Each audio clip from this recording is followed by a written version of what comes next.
So there's two things I wanted to talk about. We're going to talk about first was um, the first thing on the docket I want to talk about is this upcoming AIA Detroit webinar.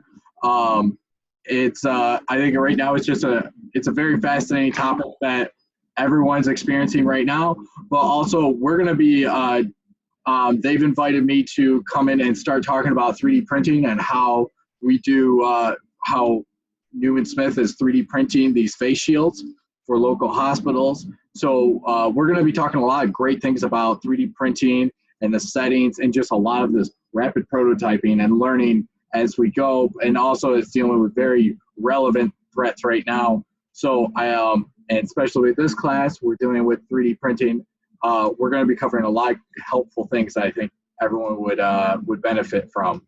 It's free. It's a webinar, so I'll send a link out to everyone afterwards. But I hope you all can make it, because there's a lot of great things I'm going to be sharing. Also, I'll be providing all the files that I've been working on for free. So and just kind of get people involved. So I highly recommend that.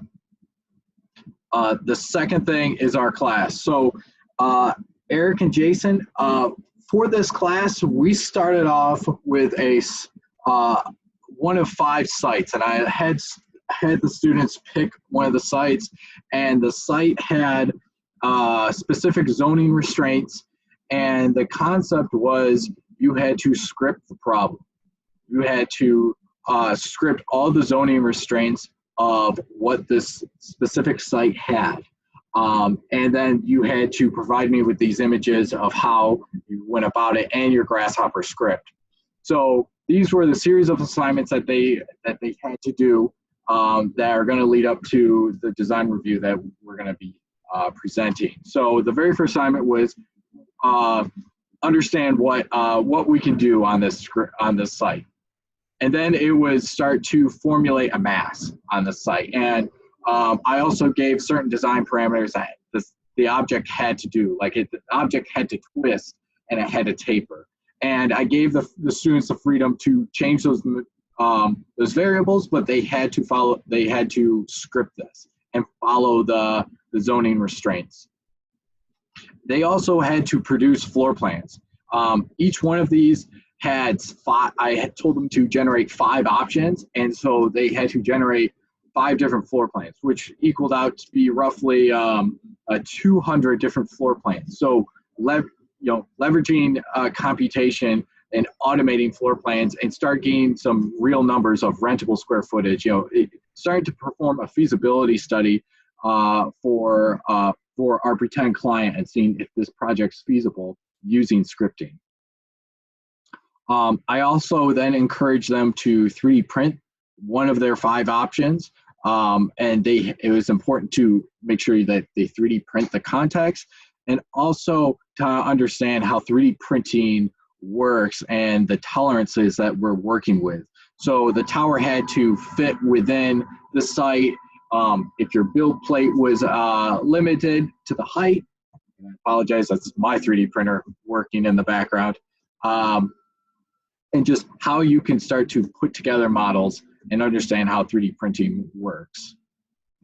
The next step was we wanted to start to rationalize the form that we're starting to come about.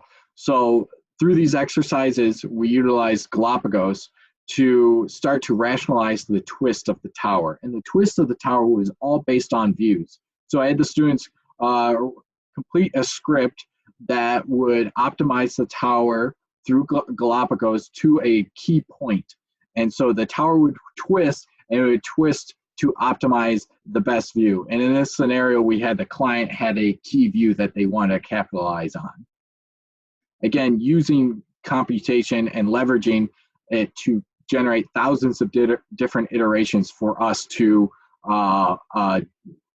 perform an analysis with. Once we rationalized that form, it was, again, you need to reevaluate the feasibility of this tower. Does this work? Does this work with a Performa? And with this one, we had a simple, just the Performa had to be above 80% efficient. And finally, it would, or not finally, but after we've rationalized the formulas, perform a solar analysis. What can we learn from the solar analysis and update the form in 3D and 3D print it? And then we had a breaking point where we converted this form into Revit and started to use Revit as how it starts to automate the production side, and started to dive into that on the benefits of Revit and how it can really help us document this building in a great way. And we also explored how Grasshopper and Revit work well with each other. And that was the first part of the semester, and now we're starting to look at how we get to skin this building.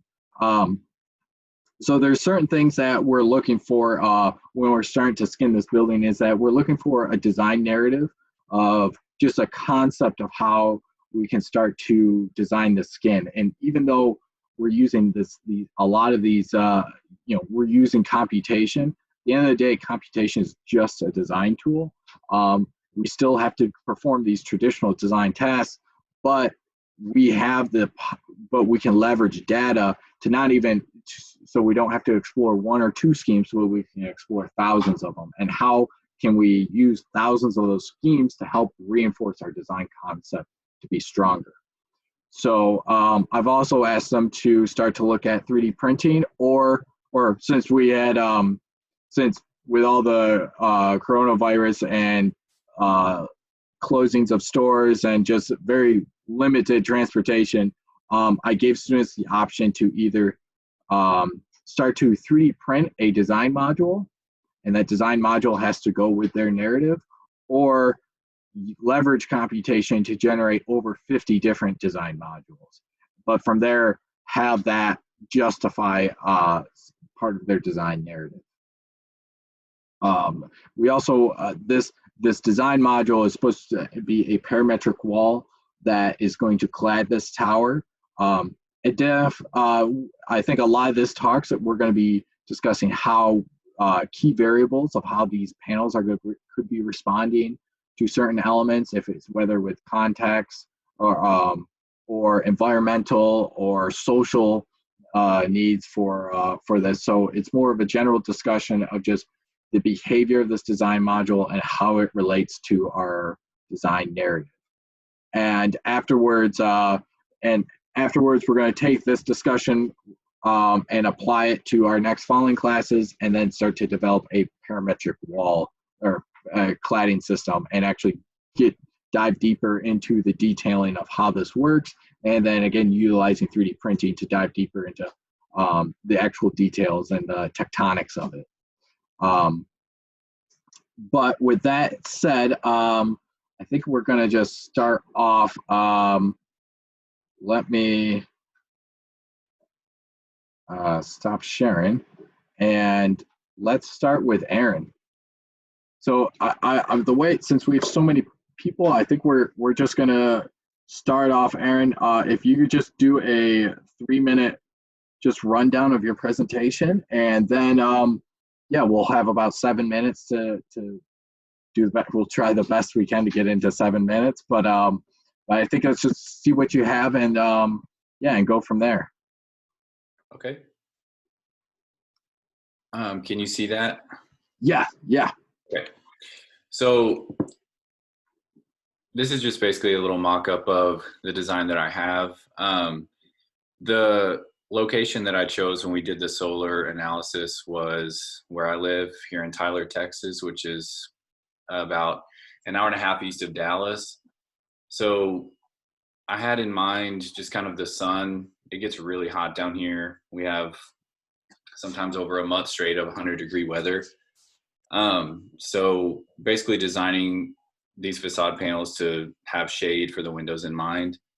Let's see. This was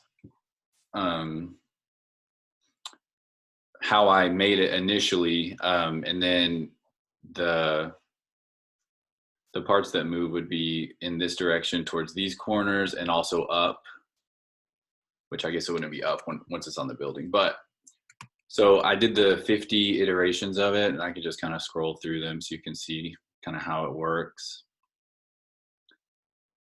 I don't have a wall yet that has all the different iterations on it, but I feel like this gives a pretty good idea of what it does and the shading opportunities that it has. And then, like I said, this would kind of be how it looks, just with all the different variations depending on the data that we put in eventually. So that's what I have currently. So when you're making the shapes and you're saying it is blocking the sun or help it respond to the sun, why was it that given shape that what made it significant on protecting the sun or guarding the sun? Like why did it take the shape it did? So I feel like to protect from the sun, the upper portion of it needs to be able to extend, and then you have each side of it being able to extend depending on which angle the sun is coming in. So it doesn't block the view as much on both sides if it doesn't have to. So that was kind of the mindset there. And then with the bottom having as much open view space as possible.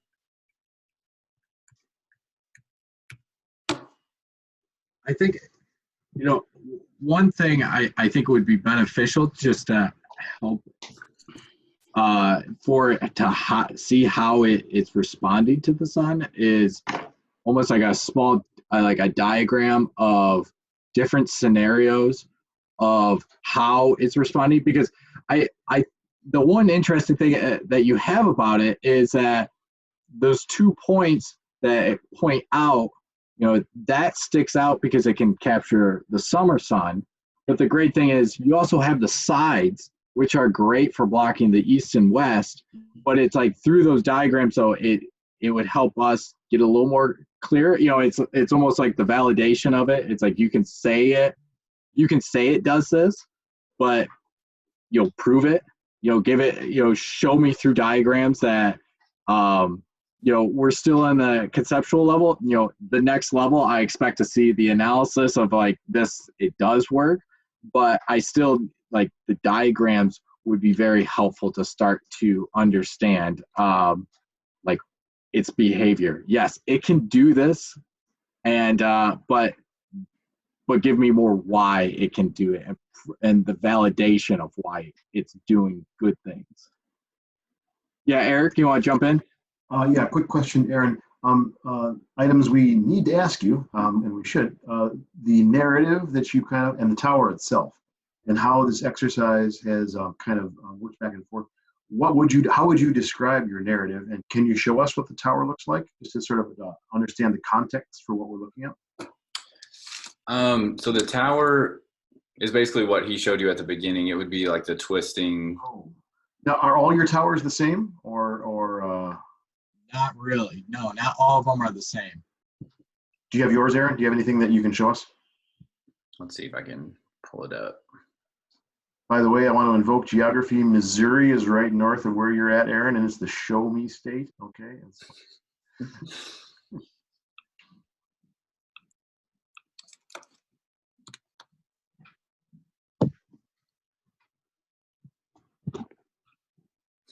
I'm just going to try to pull up previous assignment. Okay. Actually, this would be something that I would want to ask all of you. So you kind of queued up for this just so we can have the same question asked.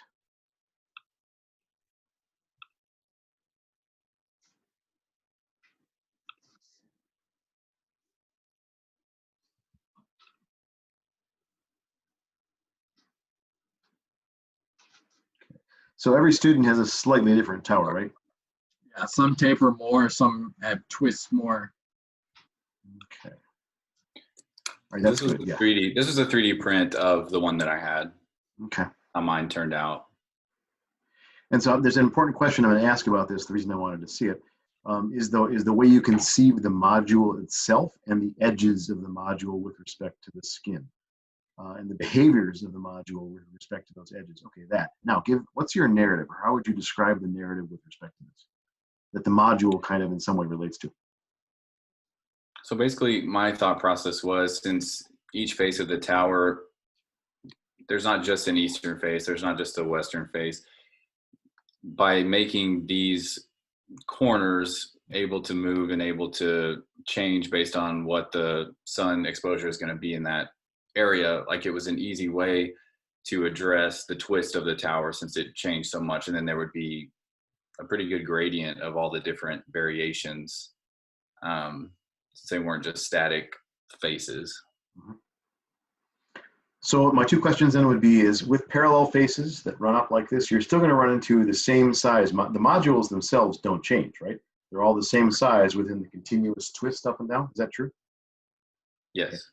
And then conceiving the edges of when you have a module, the interesting thing, for instance, in tile work or something else, is when your pattern runs off the edges and has to relate to another thing on another side. So in this case here, you have the rectangle, and you hold all the edges planar, meaning that you don't have to deal with out of plane conditions at the edges. The edges are always in plane. John, was the extent of the experiment such that they could treat the module as always planar and then vary things in the inside, or was there any? I gave them freedom to do whatever they need to do, like on if it needs to twist, or it doesn't even have to be a square if it doesn't. Okay. So my question then, Aaron, would be: is you activated the two? I think and I would have to go back to the iterations. The two central peak points that move up and down and can go in and out. Would you consider activating the edge conditions too, that in some way warp the piece or explore? So you have at least 1, 2, 3, 4 additional points that possibly could do something. And so you don't just have one module. You may have the module in a warped mode and the module in another warped mode. There are variations on the module itself, not just what happens on the inside. Okay. Yeah, that would be a good idea, I think. It just gives you more potential sites of variation and exploration. Definitely. Yeah. Go ahead, Jason. Sorry. So I'm also interested to see, I mean, I know it's still conceptual and stuff. I'm interested to see how it actually moves too, because there's not just one variable, because there's 2 points that are moving, at least 2 points. What's that? There's 4 that move. Okay, so but how they each individually respond to the sun will be interesting, because you know, a lot of stuff that you actually see like this is usually like, you know, it's a circle and the diameter of the circle changes, and that's one parameter. Now you have 4 parameters that are changing. So how are you telling it to say, okay, move this one in this scenario and one in this scenario and one in this scenario, or all of them in this scenario, or whatever? Will be interesting to see, because it's a little bit different than the simpler approach. So it'll be kind of difficult, but it'll be cool too. But also the comment about the planar edges and how you treat the conditions, especially at the corners of your building, is going to be difficult, or an interesting design solution, to say the least, because at some point I think you are going to have to change your not necessarily your module, because the concept of your module is always going to be the same, but the size or kind of the form, the geometry of the overall shape, the proportions are going to change of it. And you know, sometimes that's good and sometimes it's not good. So how you have to be really specific with how you handle that, I think. Okay. Yeah, and the connection, jumping back onto the connection of things, you know, a lot of, you know, is that connection, especially that pointed connection right at the corner, that's going to be a difficult connection to do. So understanding, do you want to how are these panels expressed? Are they, you know, metal panels, or are they wood? And how is that, you know, that detail expressed is very important on that module. So just thinking ahead on how that parametric wall is actually going to function. And that's something that you just may have to start to 3D print and start to explore that detail through diagrams or physical models. But that is going to be a very difficult detail, but it's also a very important one. Okay, thank you. And also to kind of go along with that too, like how it's mounted to the build directly to the curtain wall, or what that detail looks like too. You'll start to figure that out more once you try to build your final parametric wall. But it's really important because it can have such a different effect on the actual function in terms of a shading device, but also in just as aesthetics of, is there a framework behind it? Then all of a sudden, that changes the overall look and, your openings, and can you hide it or do you want to express it? And it brings a whole nother series of design questions that need to be considered. That's a great point, Jason. Is this even part? Is this a skin, or is this part of the wall assembly?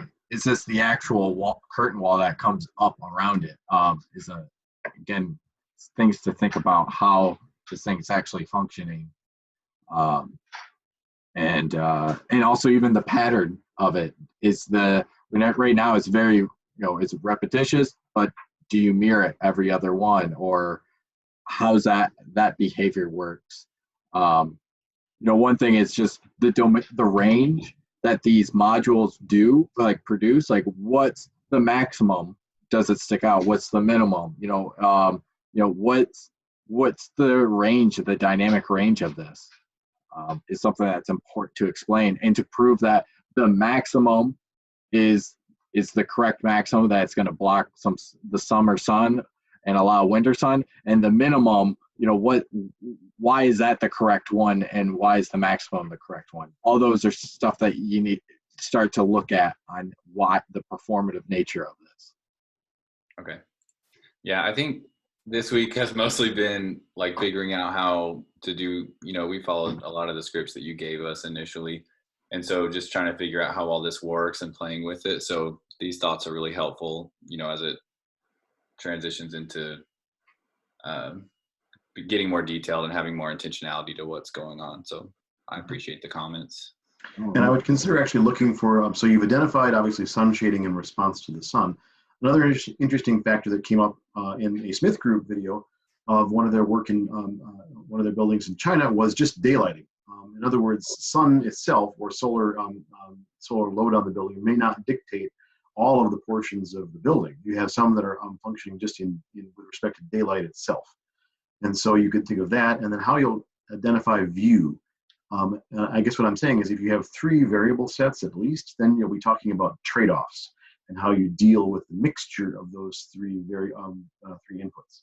So I'd want to see more than just one, say, solar set, driver. I want to see 2 other drivers and how you understand trade-offs between those. Okay. All right. Great. Thanks, Aaron. Thank you. All right. Hey, Nate, you wanna go next? I'd love to. All right. I forgot to start my timer.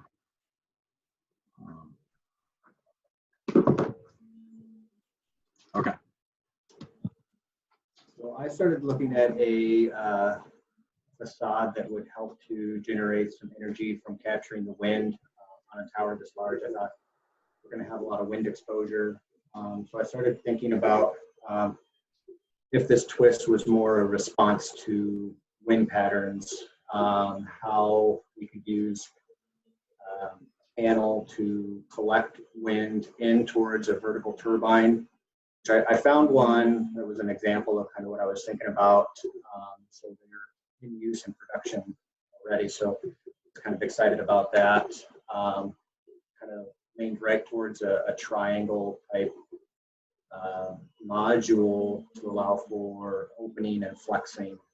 This seemed to work really well to allow air in, but also out, because you would need a flow pattern that allows that wind energy to also exit the facade so it doesn't become trapped, like blowing into a Coke bottle or ripping it off because the wind's too strong. So, one direction would open up and allow the wind in to then interact with the turbine, which would be somewhere along the spine, and then exit the building using a repeating pattern that was slightly offset so that the wind could interact better with the next series of openings and closings. So I started working through how that would work. Dimension A would be an air inlet and be determined by the wind speeds and the RPM of that turbine. So if that turbine started going too fast or spinning too quickly and overloading, you could lower the dimension of A to restrict the airflow in. And then I wanted to use dimension B as a fixed reduced ratio to dimension A, because as the air comes in, interacts with the turbine, it will reduce in speed, so you would need less of a volume opening to move that air out. Yeah, that smaller B would also then help interact with the larger A as it repeats down the building. So I started trying to look at how that would look on my building, and using some wind roses and some other wind speeds at different heights. I want to try to capture where it's most optimized for the wind turbines to be located. So in that way, almost appears as though the facade starts growing up out of the building, but then it still maintains a close connection to the facade, the taper, and the twist. Help make sure that those features of the building are still accentuated. I haven't got to the point where I've actually been able to analyze this data. This is just a graphic representation of what I'm hoping it will turn out to be like, because it's interesting.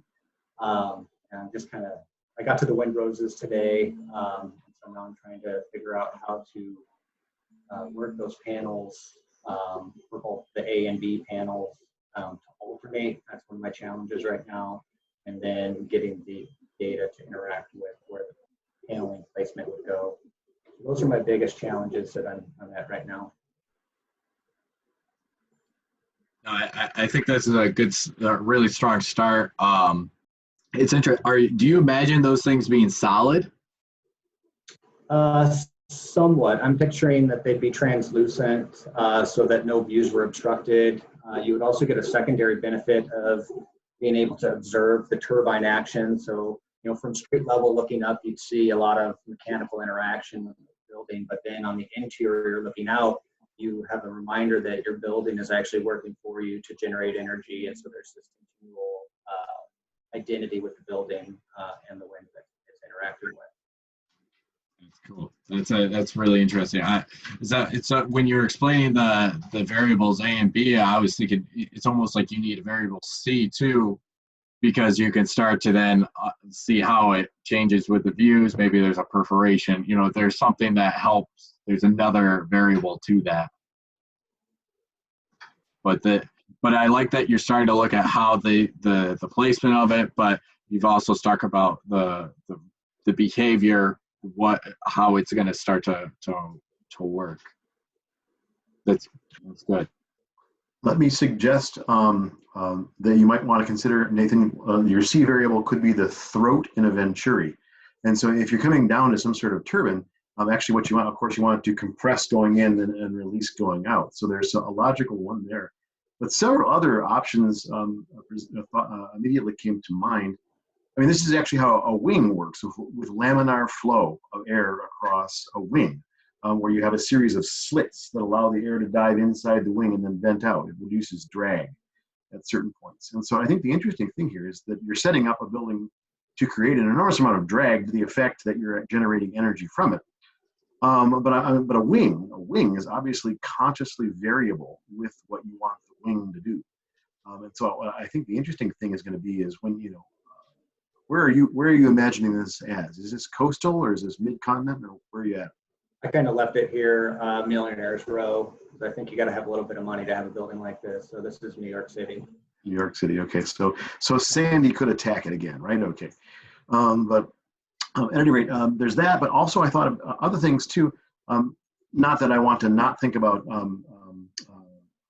turbines, but what if the building actually, imagine, in many wind-generated sorts of things, you pivot one side, and the weight and foil nature of this allows this to rise up or fall down based on the velocity of the building. In other words, you could have the entire building kind of rise up or fall down like this, the skin of it, based on the wind flow through it. So I think that the concept of wind could activate your panels in a variety of ways, if they're like pivoted on one side, for instance. Also, gravity ventilators that allow for, you know, the rise of a warm air on a still day. So it seemed to me, just using the concept of air movement, you could have a whole series of variable possibilities. Not that you would use them all, it's just that they're there for you if they in some way might help you. My main question that I have for you is this a static module, or is this now a dynamic module? Because The dynamic module.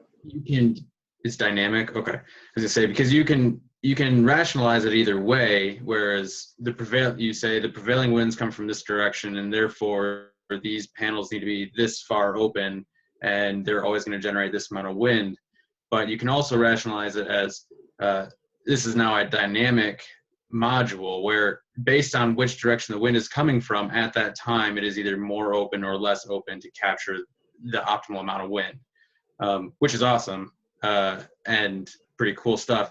The other thing that I think John was starting to allude to also is, I don't know what type of building this is necessarily, but at some point, you know, some of these modules, whether they are, some of them are opaque or translucent or transparent or perforated, or, but it'll be interesting to see how that affects views of the building and views out of the building. And also, are the turbines all over the building, or are they on a specific facade face, or are they, you know, wrapping certain corners, or because that, you know, for chances are you're not getting wind from all directions enough to rationalize the fact that you're going to put turbines all over the building. At some point, there's probably a diminishing return in cost where it's going to make more sense to keep them on, you know, 1/3 of the building or something. But then what do those panels do in response to that, where there is no turbine? So if they're not generating or energy from the wind, what can they offer to that side of the building? And or some people would say, why would we even have the modules there? You know, if they're not doing anything for me. So it needs to be functional, but also needs to be aesthetic, and there needs to be a reason for why there's turbines where they are, and what is the panel doing afterwards also. But also the form is cool. I've played with similar forms in some of my projects. I would suggest, Nate, too, I mean, the problem, and this is beyond potentially the studio, with towers is they can become all the same thing all the way up. Maybe this is not really about turbines. Maybe it's about how the building responds to the winds, and turbines are a subset. Maybe they're at the top, okay, where you might logically imagine they could have their best impact, and they're big and they're powerful, as opposed to like micro turbines that are in the wall itself. I don't know. I mean, I think that you know, reality might govern that if you're actually generating power, you probably need something fairly or larger. Further, you're going to have strong wind speeds that can support that. So maybe there's a way to understand the building vertically as a variety of zones where wind impacts it in a different way, and then have your module and your design narrative inform that way. And I would start to look at too, it's like maybe it's, you know, you're showing some of the turbines just going away and eroding away, and it's almost, maybe it's not eroding away, but it's just the transformation of the panel changed to nothing. So it's no longer maybe it becomes a flat piece, or it becomes something that takes on a different element or is trying to respond to a different element. But I think that's an interesting thing to start to look at, that transformational nature vertically of that turbine, and how it can capture different variables and how it can benefit the building as it's traveling up vertically. This might be also a point actually to get into materiality. You can have, I mean, there's two ways to see through it, a perf and then a translucent or transparent material. So I don't think you have to have, you know, you can have this respond, you know, a perf will act differently in the wind than say a solid piece. And you can still maintain visibility or opacity.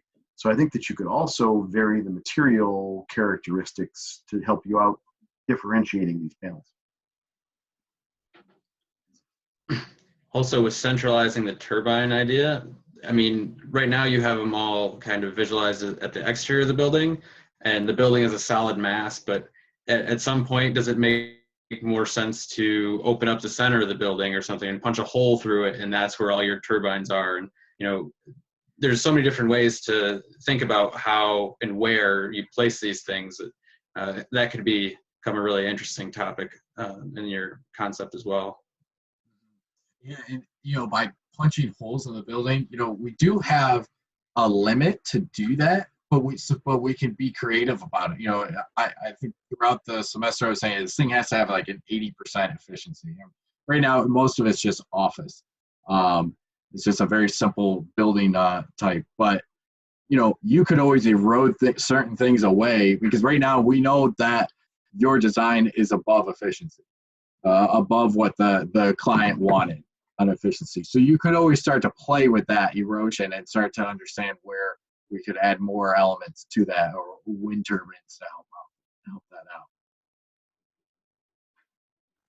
So that's great. Thanks, Nate. That is time. All right. Thanks, guys. I appreciate it.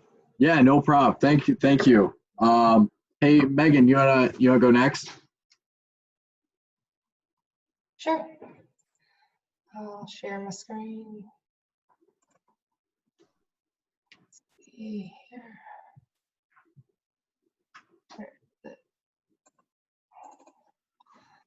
So there gives you the idea of my tower. And so my building is in Beaufort, South Carolina. It's in between Charleston and Savannah. I'm on the coast here.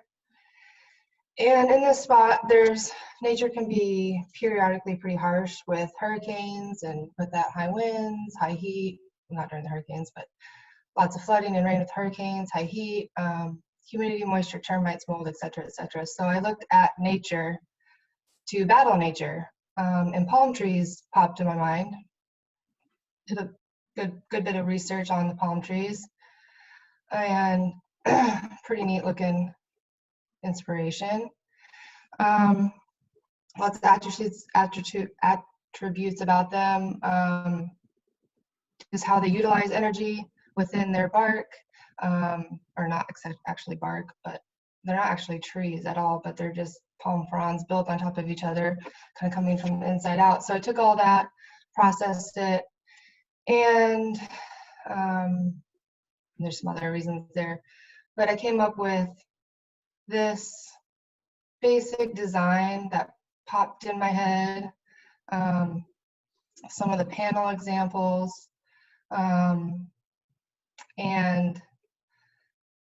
keeping the palm tree in mind and trying to think how it fits within this community here and design and whatnot. I wanted to build these lines up into a skin that kind of came through the whole building all the way up.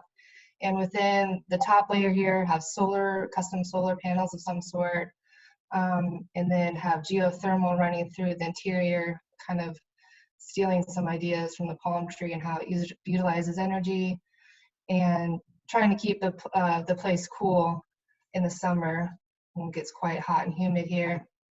And it'd just be a skin. These would be the windows underneath. Here's kind of a basic 3D example. But that's my basic idea. Does that all make sense?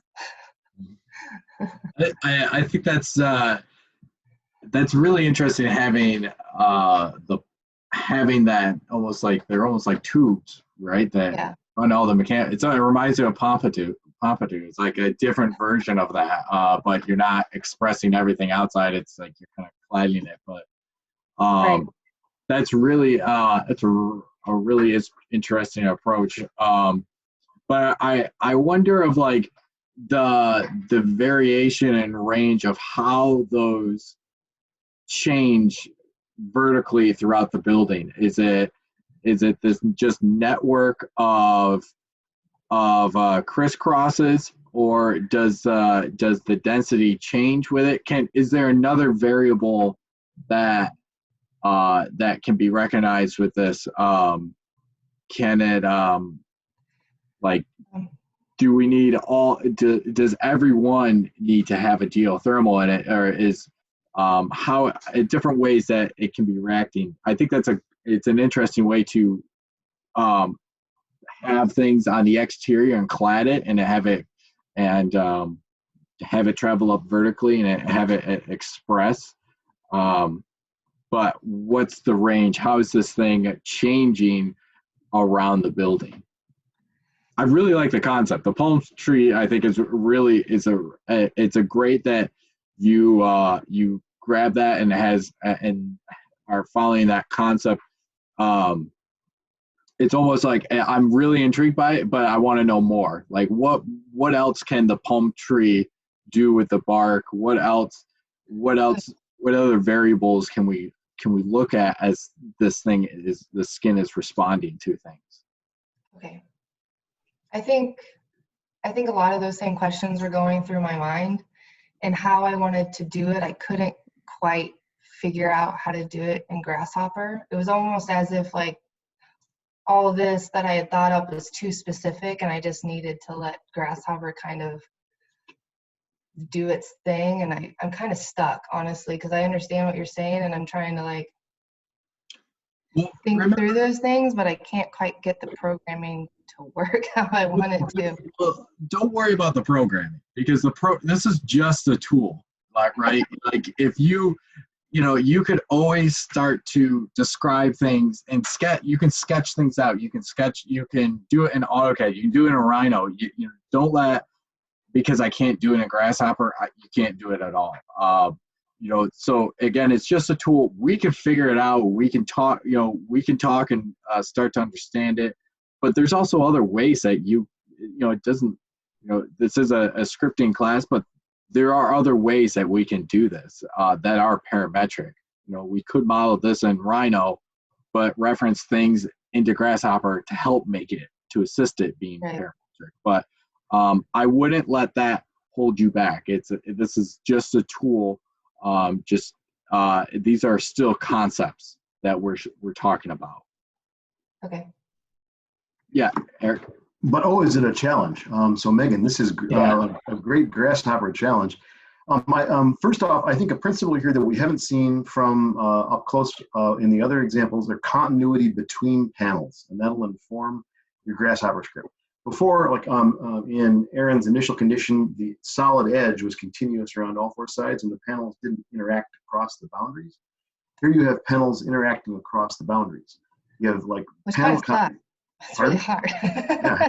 Well, that'll be the Grasshopper fun. A, and then B, the idea of tubes implies a further level of continuity where you have a definitive amount of space, and you're planning for things that are a network that exists behind the shapes you're making. So I think continuity is the word. How do we script continuity? Right. And I think the immediate thing that comes to mind is at each horizontal panel joint, you'll treat that as a set of variables that feed up and feed down at the same time. So you've got your module accepting variables, and then you've got some sort of you've got a system going vertically on the building, which changes or increases or decreases at each level and feeds to those panels so that they work across with each other. I don't know how we do that, but I think I see a way that it could be done. But that would allow this really elegant pattern to morph along the height of the building or in other ways. That would be an excellent additional layer of variability. That would be really wonderful. So continuity, both of pragmatic, shape, and then B, of how do I get the numbers, the data inputs to the panels to feed continuously. I think a lot of this is just sketching it out and understanding really how this can function. I think I showed an example earlier where I was working with another designer, and they didn't know Grasshopper at all, but they had a very highly complex facade, and it was just sitting down and sketching things out. Is this a variable? Well, what's the behavior of this? What's the behavior of this? So, it was all through me just sketching over his sketch, and then that's triggered how to write the script. But you got to understand first, what are my ranges? What's my domain of, what's the behavior of this, and where does it stop and when does it start? and how does it interact with the other panels? It's all those questions just help form that logic of the behavior of this and how the behavior of this is going to benefit this building.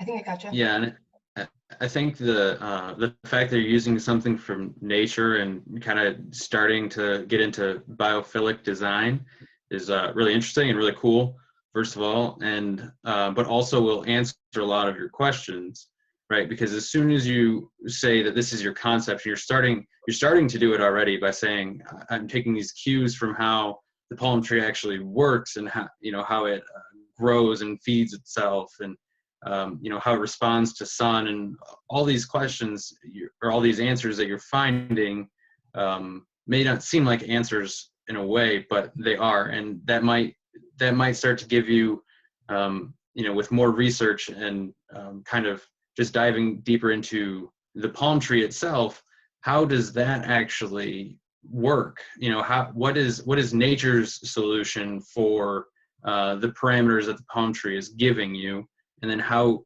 can you kind of try to recreate those? So you know, is it a scaling thing, or is it a size thing, or is it a stretching thing? You know, what happens as the palm tree gets older and bigger? What happens, right? Because it doesn't always just stay the same size. Right. It's changing, it's morphing based on its age and its environment. So that might be, yeah, that might give you some forward advice to just, you know, take the next step. And like John said, you know, you can sketch it out and, you know, just kind of start to label it and say, this is a parameter here. And as a palm tree gets older, this is changing. So this is how that parameter is going to change. And then what does that do for your design, and how does that fit into a building then? Okay. Let me offer that it'll be thickness, overlap, and misalignment. And so in a certain sense, the fronds of the palm tree are not in the same plane. They're out of plane, and so that they can act separately because they're out of plane. And so your pattern, which is quite elegant, is all flattened into one plane, and it works as a planar set of variables. Maybe if you split it out into two thicknesses that don't have to align, or that in some way can bleed over each other, that may free up some of your variables. I think I see some ways that could be attacked. But it'll, in this case here, all the variables have to interact in the same plane. If you pop it out of plane, maybe you can simplify it. Yeah, I kind of popped it all in plane because it made it simpler to work with in Grasshopper. But I would prefer it not to be that way because it doesn't want to be that way, if that makes sense. I almost might begin sketching over top of this literally with a red and blue marker. What's foreground, what's background, what sets, you know, you might have a blue grid and a red grid, and the blue grid and the red grid can actually do this in some way. That's a possibility. There's got to be a way to split your variable sets so that they're more flexibly moved. I don't know. Yeah. I much prefer just getting the markers out than trying to be harassed by Grasshopper right now. So. Well, as John said, think it through before you try to think it Grasshopper. Right. Yeah. I think I need to get it on paper, and then I do 3D printed stuff, and you know start looking at it in just Rhino and 3D print things and see how things are overlapping, and see how it's print two modules together and and see how the two interact. So you start to see it in 3D too. It gives you a different perspective of it. Use it as it's just another tool to just help you do an analysis of the design. Okay. Okay, cool. Lots to think about. Really cool start though. I like it. Thank you. All right. All right, Melissa.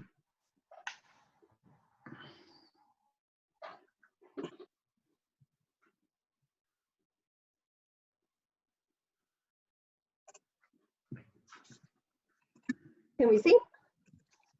Yes. Yep.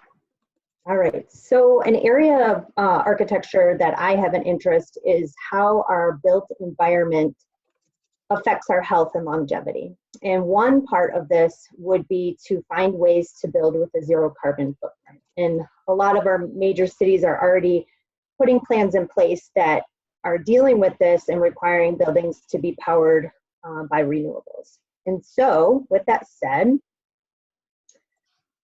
I started creating my parametric skin, or a parametric skin, utilizing solar panels, which may be beneficial in reaching the goal for a zero carbon footprint. And so starting with a standard size solar panel, rather than developing a unique size or developing some kind of new technology, might be the most economical approach at this point. So with that, I looked at different configurations that a standard size panel could take, what type of form or pattern it could make. And I reached the basket weave pattern and selected this to investigate further, primarily because the size was a 10 by 10, it was pretty modular. And I looked at this site being on Billionaire Row in New York City on the south side of Central Park, and a very desirable feature of those buildings are the floor to ceiling views. And so a 10 by 10 might be a sensible size if that module is replaced with a piece of glass, if the solar panels aren't being used the whole time. So when I started to look at the module itself, my first initial variables were the panel width and heights, because different manufacturers have different widths and heights of these standard panels. And so my first was to create the Grasshopper script so that it had the changing width and height for the variable. And then I started investigating the additional variables, in particular the angle of the panel to respond to sun analysis. And there are so many, this is just like one part of what I started to look. I just took basically two axes of this module and lifted them, but I see it going in other directions too. And I mean, I could go crazy with probably about a few more iterations. Then I looked at, okay, this is just a flat side, and then I looked at the connection and how it would be connected, how these panels would be connected to each other, and then how they would tie back to the building. And I envisioned sort of this circular, these posts are attached to the building or the structure, and then this part is connecting to the facade itself, or the panels, I guess. And then my Grasshopper script. Cool. So you imagine these to be solar panels that behave and that are responding to the solar angle and to capture, and they adjust the views, correct? The opening is adjusted by the views. Yeah, well, the opening itself in the panel that has the opening itself, this necessarily, I suppose that this could be used in areas of a apartment where maybe a kitchen or something is, but the panels themselves might not cover the entire skin or the entire facade of the building. So with the option that this panel could be replaced with a panel of glass, so that there's options. Got it.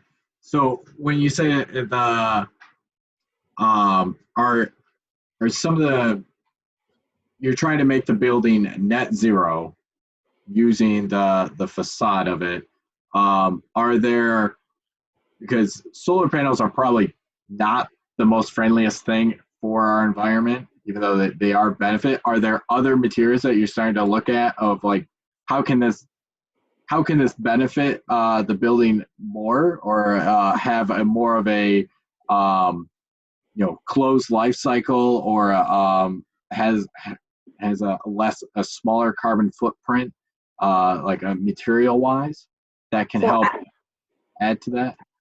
So I feel like, this is just one small part. I don't think that you could become net zero just by using solar facade and on its own.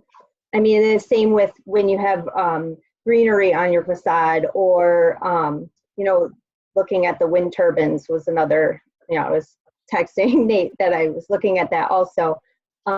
I think it's just a combination. I mean, and then they're talking about the what Megan was saying with the thermal energy too is another way. So I feel like it's just like all these parts to a whole.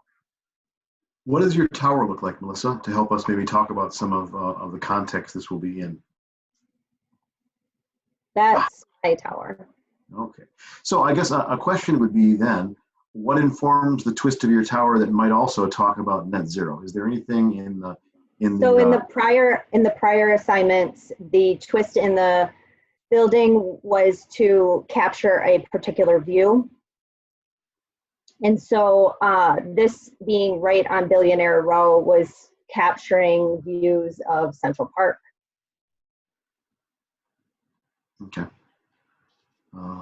Is there any way at this scale that the issue of net zero could be brought to bear on it? So if that becomes your underlying narrative, views are part of that, or views are part of its context, but not necessarily relating to net zero. Can you think of any variables that you might want to come back and reinform the tower with respect to net zero?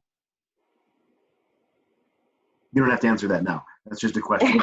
That's a good one. That's a good one. Kind of like re-rationalize a little bit of it. And we have, I think that could be an interesting investigation, just because we've done the solar analysis. It's just tweaking the variables of what the tower is responding to. But that's a. I think another question too is you do have tapered sides, and so you are working with a non-square module in the end. Things at the top are different than things at the bottom. So now going back to your module, is there? Did you do any tests about sort of like the panel module at the top versus the panel module at the bottom? No, but I noticed when, let me bring that up again. I noticed when I changed the width and the height of that standard panel, then the actual module itself gets quite smaller, which might help in the taller part of the building where it's more tapered. You might want to think maybe about responding to the tapering of the tower. Imagine you had 4 modules going up, but past a particular point, they drop out to 2. And so you have a density factor down below and a lightness factor above, or something like that. And that might, in a sense, you're not taking all those modules and making them smaller and smaller and smaller and smaller until the bitter end at the very top. You're dropping a few out that allows you to recapture a large module as you go up. And then where do you drop them out, and how does it contribute to your understanding of the tower? Like, for instance, and using an older example, the places where the tube columns in the Sears Tower stop is essential to the reading of the tower.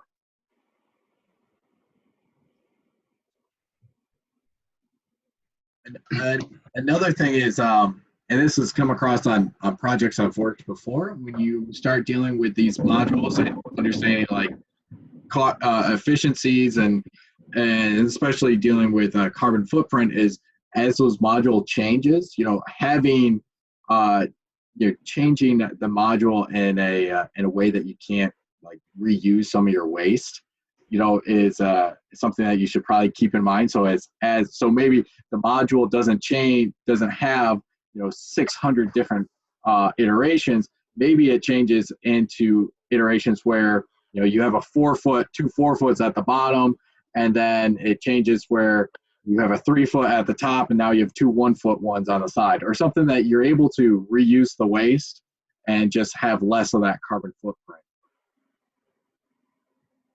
Jason, you want to say something before? I just had an idea, but I wanted to. Yeah, I'll just echo John, and I apologize if something's already been said. My internet's kind of spotty, so I dropped off there for a second. But what John's talking about too is, at some point, if you're changing, especially if you're changing the size of these panels, it's really important to keep it on, especially if since it's carbon footprint and all that, keeping it at something that is really easy to work with. So you're not getting 9-foot 6 3/4 panel and then another 9-foot 5 1/4 panel. You got to find a way to rationalize it so your module, although it's changing, and even if it is scaling incrementally as you go up, that it stays a decent size where you can cut it, or you can buy one that's that size, and that'll help save the carbon footprint part of that as well, because it's the holistic view of it is about all what you can get and what you waste and what you're gaining and what you're losing. So here's an idea. What if you had no waste? Okay. What if you all right, so let's just imagine this. Imagine here's your module here, okay? Imagine if one side stayed constant and this side changes. Okay, so what you've got is a symmetrical donut-like arrangement where the thickness of the donut changes in all sides.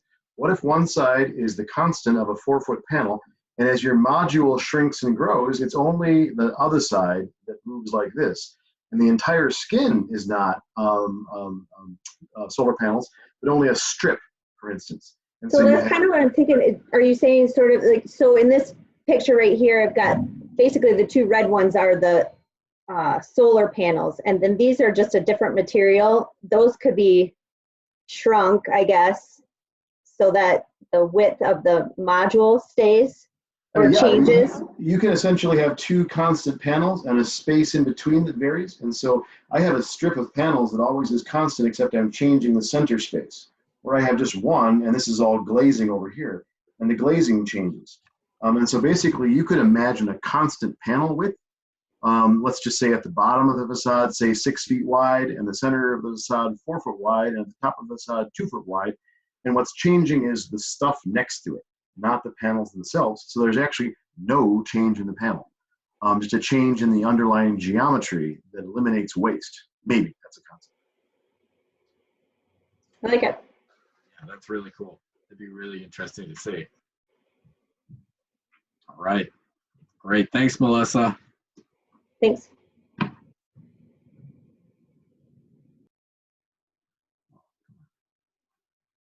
Hold on, bear with me for a second. All right. Hey, Nora. You want to go next? Sure. All right. Can you guys see? It's still loading. Hold on. There it goes. Yep.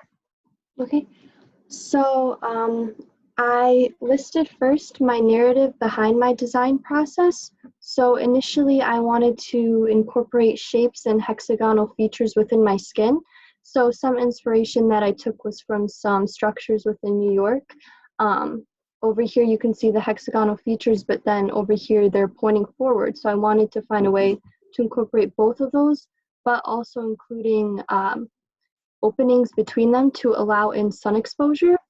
So this type of skin would be produced as a secondary skin onto the built form itself. So over here is a diagram of how I had planned for it. So introducing the shape and then having it pointing forward. And then as you can see side by side, there is room for openings. So over here was from the grasshopper, being able to see how it would look like on rhino. And then over here is just a diagram to see that. And then when I was creating variations, these were the top 3 that I noticed most prominent. And then these were the top 2 that I found the liking to the most, where it was central focus of that pointing forward. And then over here are the 50 variations I saw. So over here at the bottom, as you can see, it's pointing forward, but to the side a lot. But it begins by pointing towards the middle. So I tried to display those. And then here's my built form. So it's a smooth and it doesn't have as many twists to it, which is why it would benefit from a hexagonal structure overlaying it. And it would be able to have those openings to display the sunlight within. And here is just the proposed wall of the module. So you can see how this type of skin would overlay over my original built form. I think the biggest thing it stands out is just how the connectivity of everything, how it works together. I just some of the connection points are like paper, or it's just 2 corners touching. I'm curious on what your thoughts were on how those are going to be working out. Like over here? Yeah. I noticed that within my diagram, I wanted them to completely touch, but through Rhino, I noticed there was small gaps, so I would consider that just larger openings for the sunlight. I'm not too familiar with Grasshopper to make it connect fully, but I was trying to produce my own type of hexagonal shapes, so not like perfectly straight, but more rigid, so it would produce more of like an organic structure. Yeah, definitely the just like I say, if it's Grasshopper is still just a tool, so it's like even though it's not may not be performing what you want, it's like that's where it's like diagrams and just kind of or sketches just to help explain the concept maybe just better. Because yeah, a little bit of that wall was I was a little confused because I like the idea of your module connections and how and the openings, how that works. But then, yeah, the parametric wall is very different. But see, we'll sort through that for like next time. You know, that's kind of like where we're that's why we're just talking about the modules and the concept and the narrative of it. But was there any particular? So you talked about the hexagonal. What was there anything else that was deriving from it? The form of it was there was views, but what was so important about the hexagon for you? I found that the openings, they were a diamond shape, so I thought the sunlight exposure as it would be visually pleasing within the building. So it wouldn't, you'd have just different types of sunlight coming in through those diamond exposures, so I just thought that was interesting. But Did you learn when you created those 50 generations, those 50 iterations? What informed you about that? What was something that something that caught your eye that you didn't before? Like, so you made 50 iterations. That's part of the assignment. But what did you learn from it? Did that inform anything from the design, or did that were you able to start to categorize the behavior of each one and how one could respond and how that could inform a single module? I found that they were responding by moving from side to side. So I thought that was really interesting. Instead of just going straight forward, they were towards here at the bottom. You can see they're tilted all the way to the left. So I thought those would be interesting on the sides of the building. So when it's turning, when it's wrapping around the skin, I thought that was just something that could be beneficial for it. So it wouldn't be sharp on the edges, and it would rather have that tilted form.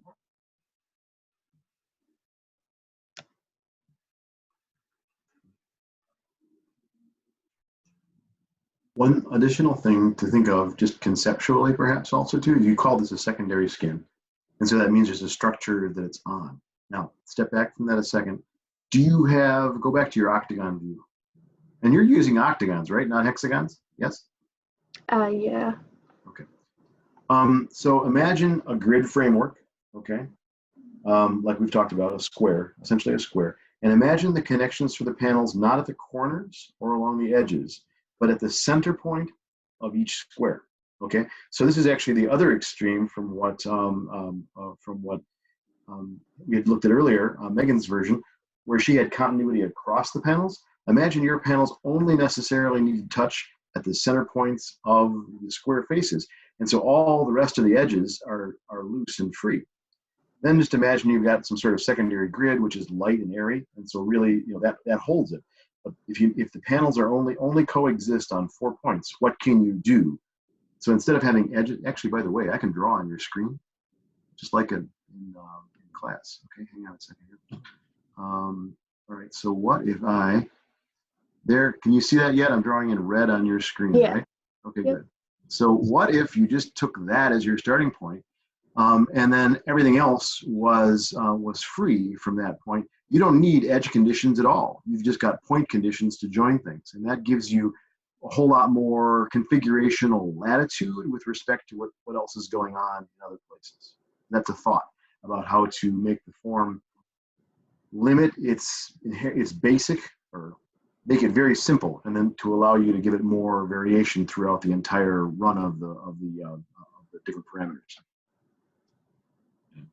That's a great idea. Yeah, because then you're able, that structure is just that extra element, or how that detail is just that extra subtle element that just keeps us clean and simple. It was interesting. I'm sorry. Go ahead. It was interesting in a way. I almost thought that I know you're using this, the solid in this image is your module and what you're changing, but what you're really more interested in is the void between it. So it's almost interesting. It's, in my opinion, you almost should take a step back and design the opening that you want and what those parameters are, and then maybe, you know, kind of back into what the module is and what those parameters are that need to be changed in order to create that shape you're looking for. Because the way your modules are working is they're kind of like, they're almost stretching, like they almost don't want to go that way because they're not supposed to. But the way you're trying to get them to do that, I think you just need to kind of change your perspective on how you're looking at it almost. And I think going with the center points of the modules to connect them, I think that's a great idea, because that frees up that open space that you're looking to manipulate. But also, how does that, and then in the bigger picture, how does that respond to something? Is it, you know, how does that respond to views, or how does that respond to sunlight or shading specifically, or you know, you almost could do to prove your point, an interior rendering of what the shadows look like, to kind of like, that's kind of the study that you're going for. If that's what you're trying to affect, you know, what are those shapes actually producing in shadows, and how does that change throughout the day? You know, that could be an interesting study. And I think there's two ways to imagine the grid. So I'm going to draw again on your screen. If all your panels are connecting at this point right here, okay, one approach might be, and I'll do it this way, watch this, I can change colors. You could imagine your grid going down this way right here, and I don't want to do that actually.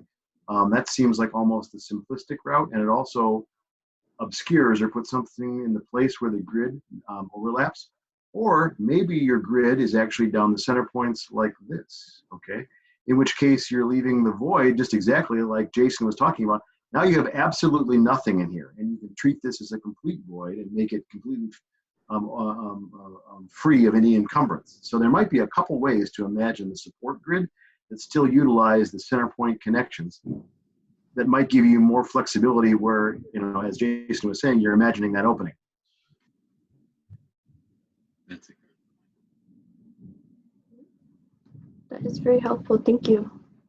Sorry if you could hear the thunder. Well, we have thunder also too. I'm going to cut out here sooner or later. This is great, Nora. Thank you. Thank you. Hey, John, you want to start? Sure, I can go. Cool.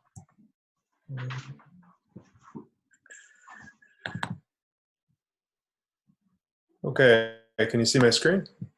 Mm-hmm. Okay, so I diagrammed my design process or investigation. I started with just a simple square.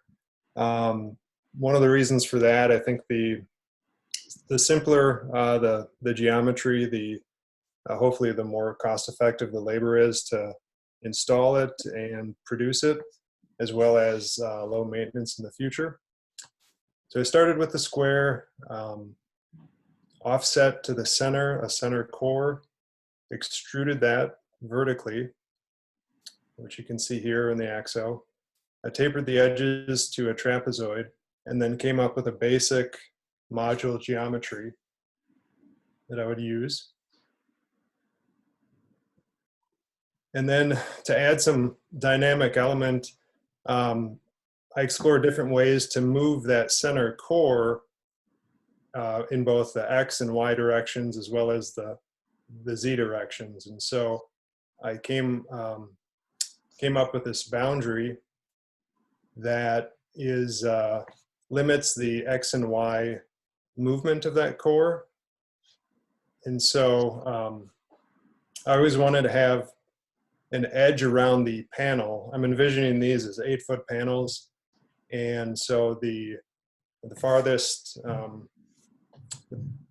the 4x4 opening could go is, 1 on the X side to 7 and 1 to 7 on the Y axis as well.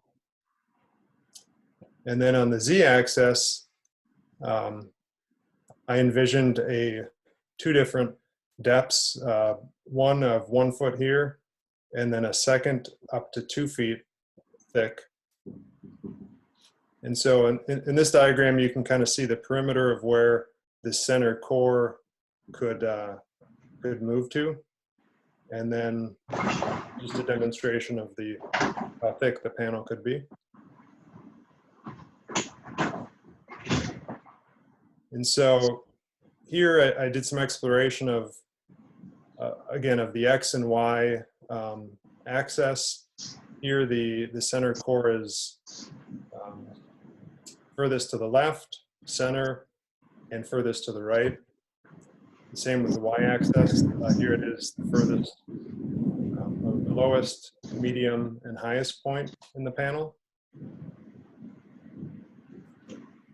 And then following, I examined the Z-axis, and I put the X-axis again up here for reference. But you can see how the Z-axis changes the thickness of the panel depending on what module we have here.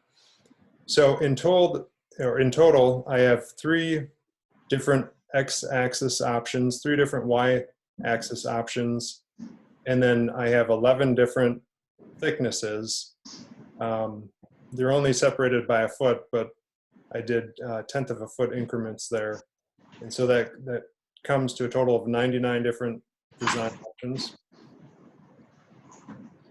Then I picked out 5 of those, and here's the representation of those. And I evaluated each of these 5 to respond to both views and solar shading. And so this first one is pretty straightforward. The view from inside the tower would be straightforward. And it has minimal solar shading, and so I proposed that this would be a panel for one of the northeast or northwest sides of the building. This one below it is thicker, and so I would propose that this would be a panel for one of the south-facing sides of the building. Some of these where the opening is off-centered could be used to direct views towards either a park or water or towards some other prominent architectural feature or away from other buildings or areas if desired. And then these are 50 of the 99 total options for those trapezoid panels. And I guess I would envision these being constructed probably out of a low weight carbon fiber secondary skin that would go on top of the building. What does your tower look like, John? The tower I will bring over here. This is from one of the previous assignments with the solar study.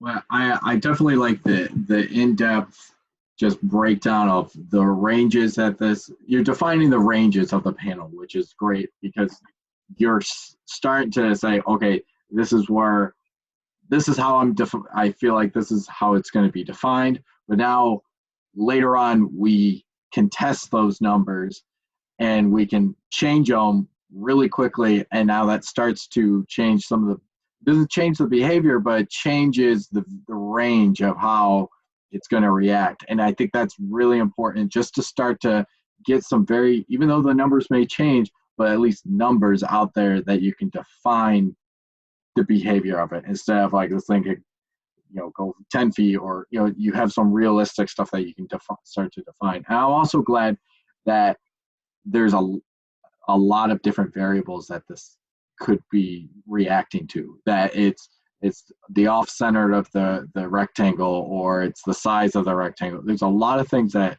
can go, which gives you that variable, that variation that you want with these parametric skins. Sure.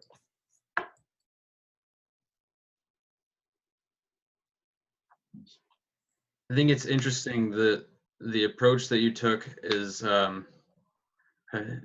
in my design process, you would have skipped a step almost, because the way I would have done it is just, okay, let's take this thing and just put it all over the tower, and they're all going to be individual ones. And then somebody will tell me that's going to be really expensive to make 100,000 individual panels. And I'll go, okay, we'll make 5 of them that are close. And, so you kind of skipped a step in my design process, but I see where you're going with it. And it makes sense because somebody is going to say that to you. The one thing that I was interested in, and maybe I'm not fully understanding yet, is the center square, your offset, the opening in the center, or shifted, is that always the same size, or is that also changing based on the module? It's the way I have it drawn here. It's always the same size. Okay.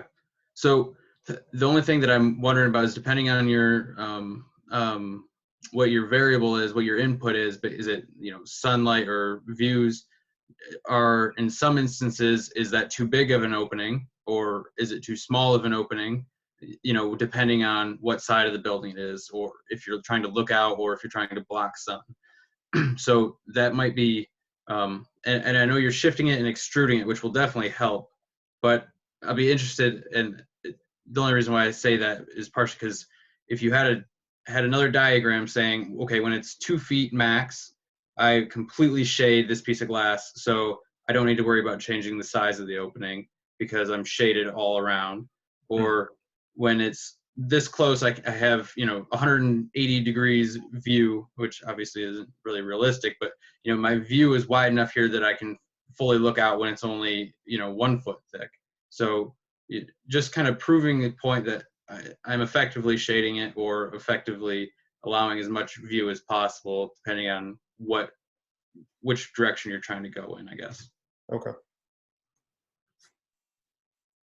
And I would suggest, John, that the initial premise that that a simple square is obviously the most cost-effective. I think that there are rotational advantages to that, since it's the same on all sides. On the other hand, I do think, consistent with what Jason says, you might get away with maybe, a full module, a half module, and a module and a half, or something or other, without endangering the issue of cost effectiveness. And that would certainly add, I think, a whole lot of other abilities to deploy the module across the facade to respond to things. So if you go from a half module to a whole module to a module and a half, plus what you've done, it would give you a lot of richness that maybe is of a more visually powerful level over the face of a skyscraper. Okay. Yeah, and I think with that idea, you can take that. I mean, you're using the same approach then to you're not doing a 2 foot and a 3 foot and a 4 foot and a 5 foot opening. You're doing a 2 foot, a 4 foot, a 6 foot opening, or whatever the size ends up being. So that way you're still utilizing that economy of, well, we're not making 100,000 individual panels. We're making 5 panels 100,000 times. Sure. So it's the same concept. All right. Makes sense. And if you're so, if you're conscious about being economic and making sure it's cost effective, I mean, that's where creating all these different unique shapes, generating 50 different ones, and then identifying key ones that give you the range that you want, but are also cost effective. It's like generate 10,000 of these, and then I can sort through these 10,000 and pick out 5 or 10 of the most cost effective ones that give me that range that I want and aesthetics that I want, but also have a cost effectiveness to it. Okay. I'd like to also add too, now think how you're going to marry this up to your skyscraper. So it's a basic twist, which means it's the same stack all the way up. And I think you're deploying on a floor by floor level. So now we're looking at successive floors and how they might be different. The logic that might cause you to choose different variations on what you've done here probably needs to be taken up to the level of how do I choose what set of modules I want across a floor?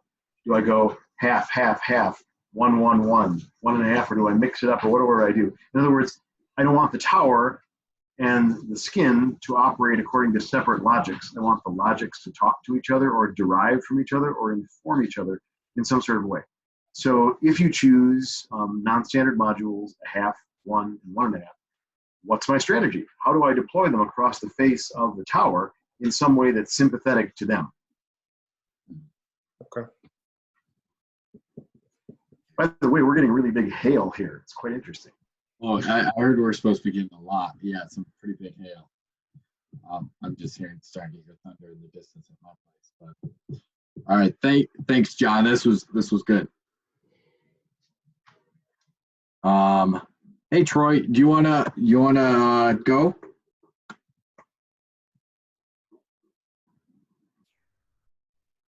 Troy? I think she's on. Oh. Sure. Hey, you want to go next? Yep. Great. Can you hear me? Yeah, we can. Yeah, can you hear me? Yep.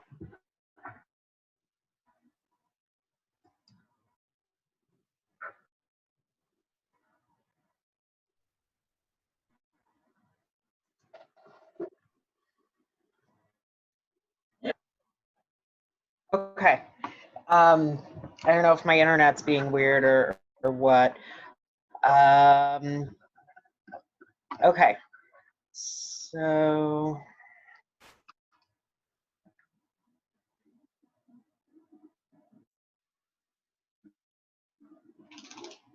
did that.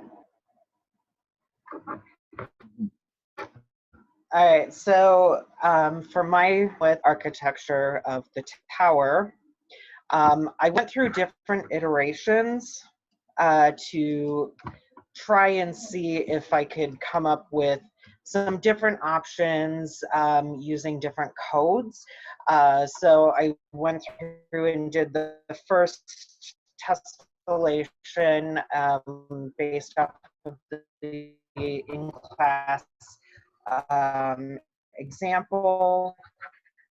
Then I went and I found a different video on YouTube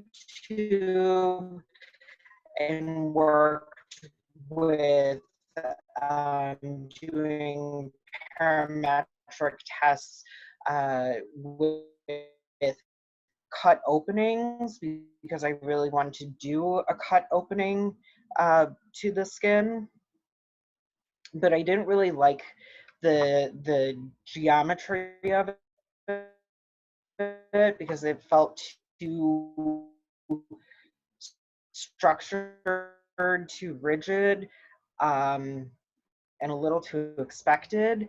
The building is going to be, I'm proposing it for Chicago since I'm in Chicago, and while the cross beam support structure, I kind of wanted to avoid the cliche typical Chicago.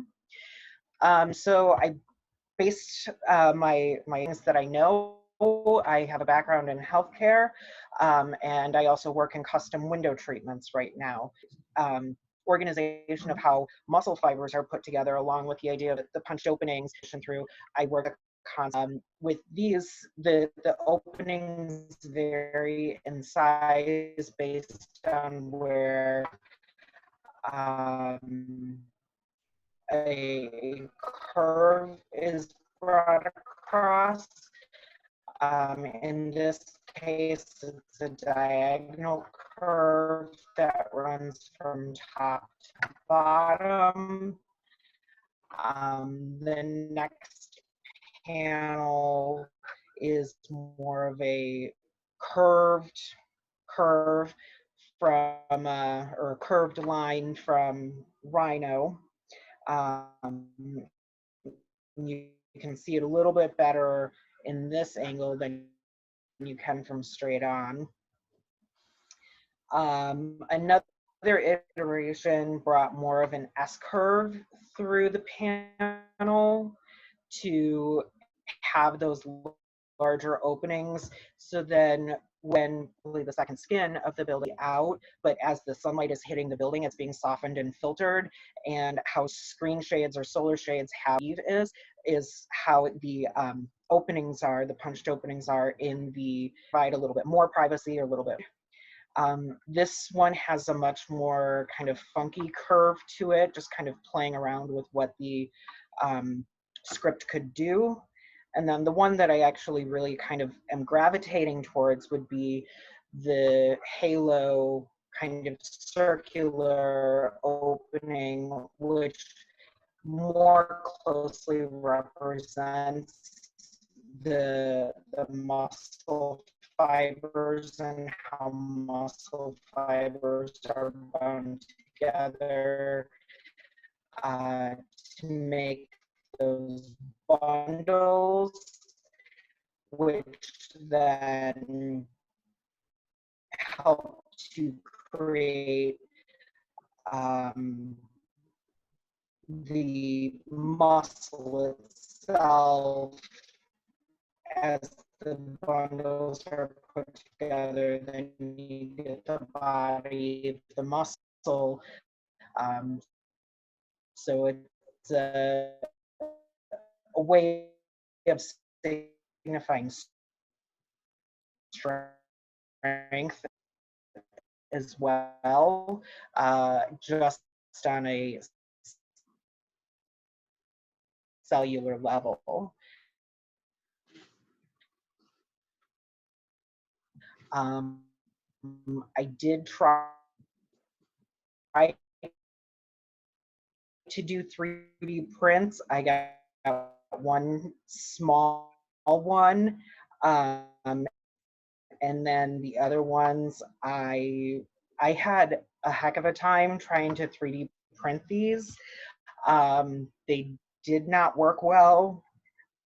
I am not entirely sure what I did wrong with my script or what I need to do to adjust it yet, but I could not get them to 3D print properly.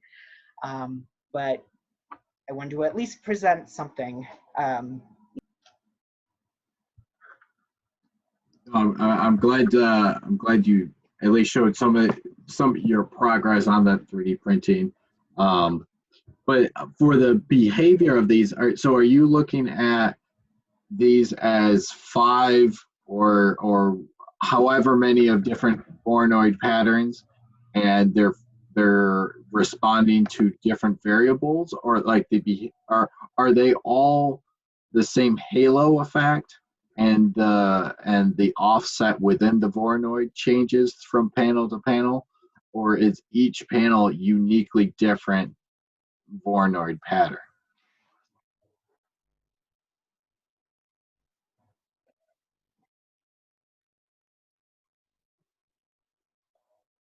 Troy, did you hear? Were you able to get that?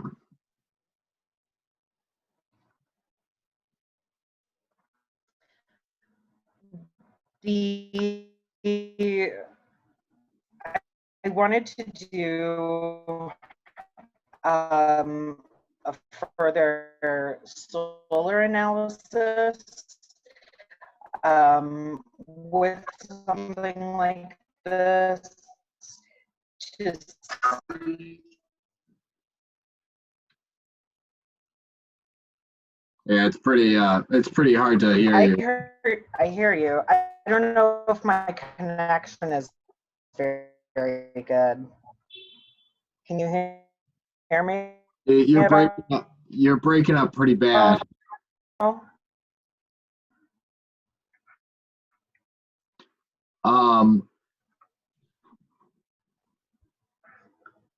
Yeah.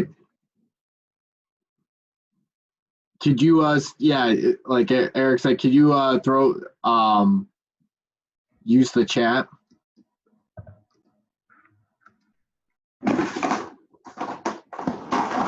Are you able to hear me at all? It's breaking up.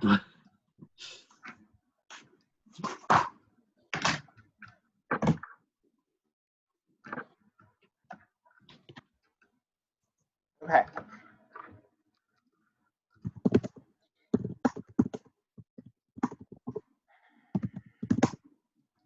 Got it. We've got some storms moving in, so that might be why. Yeah, yeah.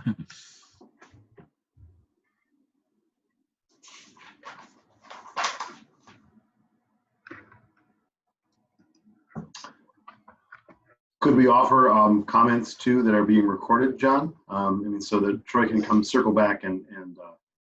Absolutely. She's got some here too. She's ready. Yeah. That's a good idea. Yeah, we are recording this, so. Can Troy show us her grasshopper script? That might be really interesting to see what builds this pattern. And then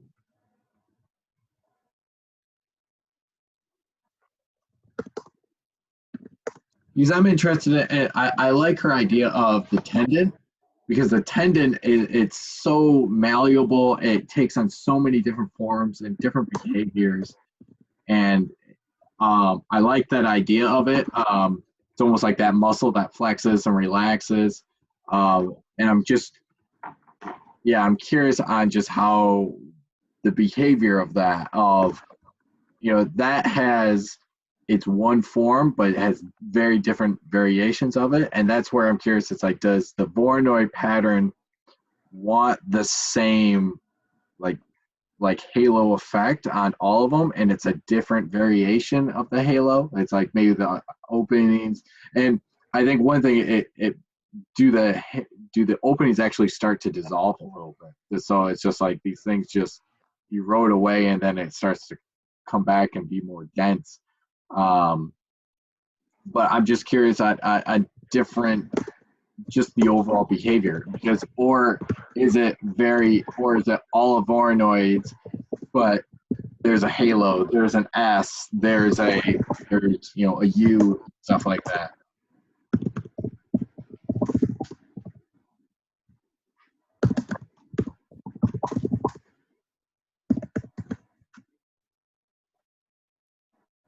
Okay.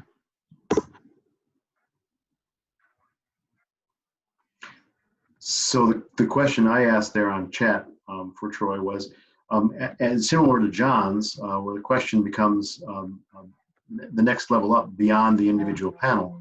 How might you distribute or what's the logic of the distribution of the various panels across the facade?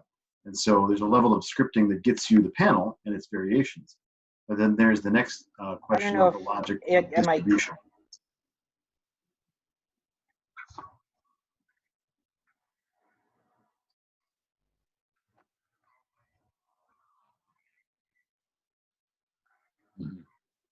Yeah, I exactly. I like the distribution of the panels and how they go around that tower. I think is also very important of that facade. So I don't know if you can hear me at all, but I did want to have the panels change depending on the side.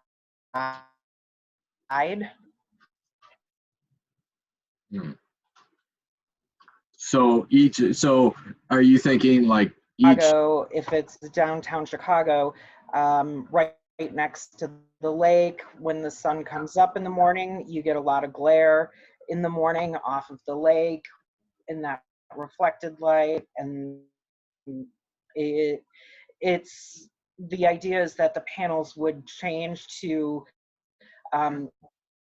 adapt to that.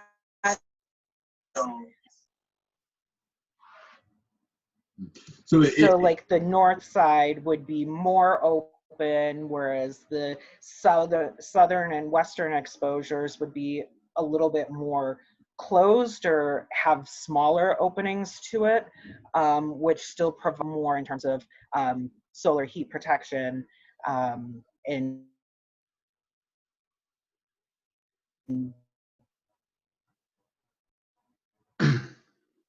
Okay. So no, I think that could work, and just the behavior of it changes. You know, also that tower twists. So if it's on one side, you know, or if it's following one straight like edge that's twisting up, you know, it's starting on that. I'm soft just spot. opening my Grasshopper script. Okay. I think it'd be interesting too if it was, you know, you're talking about different sizes of the opening or something, but maybe it's not the sizes, maybe it's the actual amount of openings. So depending on which side, the openings may also be bigger or smaller, but they're bigger or smaller because they're almost grouping together and growing. So like, you know, one panel might have only 10 cells, but those 10 cells have been grouped together from 100 smaller cells or something like that, and just kind of it acts as a different way of, you know, cellular kind of morphing together. Actually, a really interesting thing to look at, Troy, may be Koolhaas's CCTV building in China, where after coming up with a basic prototypical grid of structure, he analyzed it for force transmission through it, and saw where the stresses became very intense based on the geometry of the building, and then added more depth and strength to the grid at those locations. And so the variation in his grid distribution mirrored or picked up from the force distribution within the structure. And so since your whole idea is skeletal muscles, and obviously muscles grow or don't grow based on how you use them, maybe there's something in the geometry of the building or the edge conditions that can inform how you distribute the patterns. That's a great idea. Yeah, that is a really good one. I'm looking it up right now.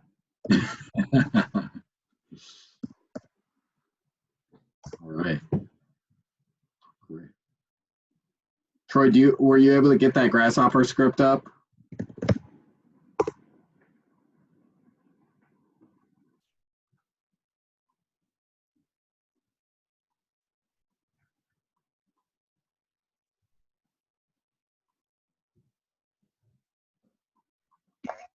Okay.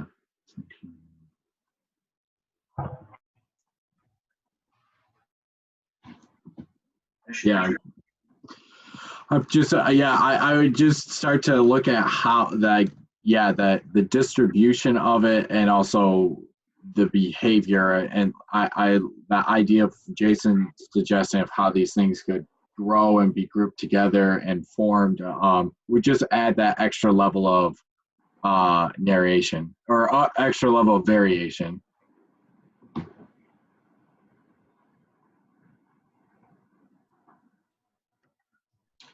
I found the CCTV image that I wanted to show you at some point when we're at a good spot. I'll just share my screen. Well, you want? I think this would be a good spot to share. So with the scripts, the variables would be the curves.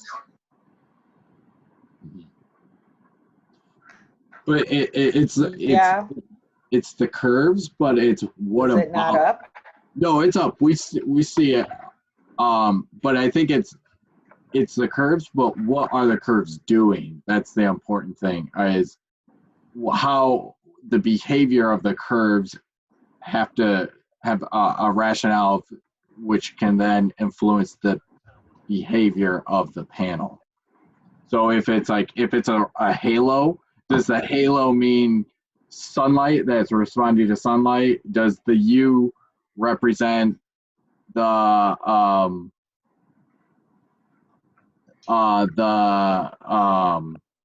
wind or views or something? So just another level of just to take a look at. Great. All right. Troy, if you want to unshare, perhaps I can show you something.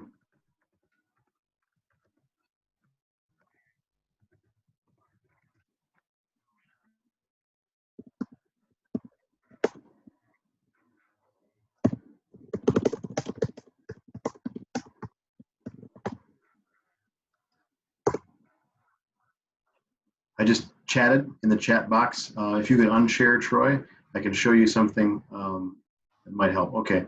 Let's see if you all can see my screen here in a minute. Can you see images from the CCTV building? Someone give me a thumbs up. Yep. Okay. Okay, good.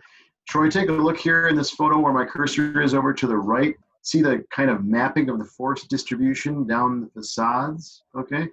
Now, mind you, that's, that was some serious structural analysis, and that's not part of this class.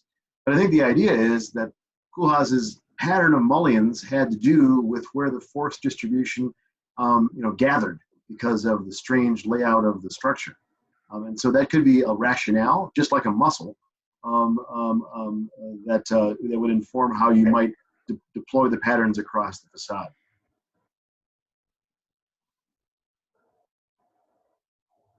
So That's great. That's a great idea. All right. Well, thanks, Troy. Hey, Matt, do you want to jump in next? Sure. All right.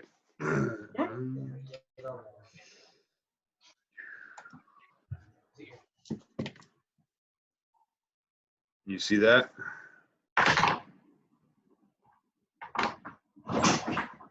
Good to go? Good to go. All right. So just for reference, this is the building that I have from the last couple projects. This is a solar situation.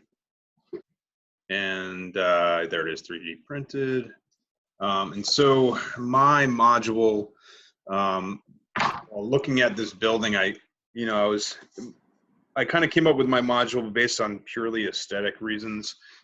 There is, a lot of sun that this thing catches since it sticks up from all the other buildings around it. So I was really thinking geometrically and kind of somewhat of a solar shade, not necessarily reacting to any solar, but just something that would filter the light pretty well. So I started sketching just in 2D for a little bit, and I started with this little module. Like John, I was thinking about something that could be easily assembled on the ground and then installed pretty cost effectively. I went with a square to start with, but because we're dealing with the building, which is such a rigid geometric shape, and then also with the curve, which is, somewhat fluid, I started thinking about sails.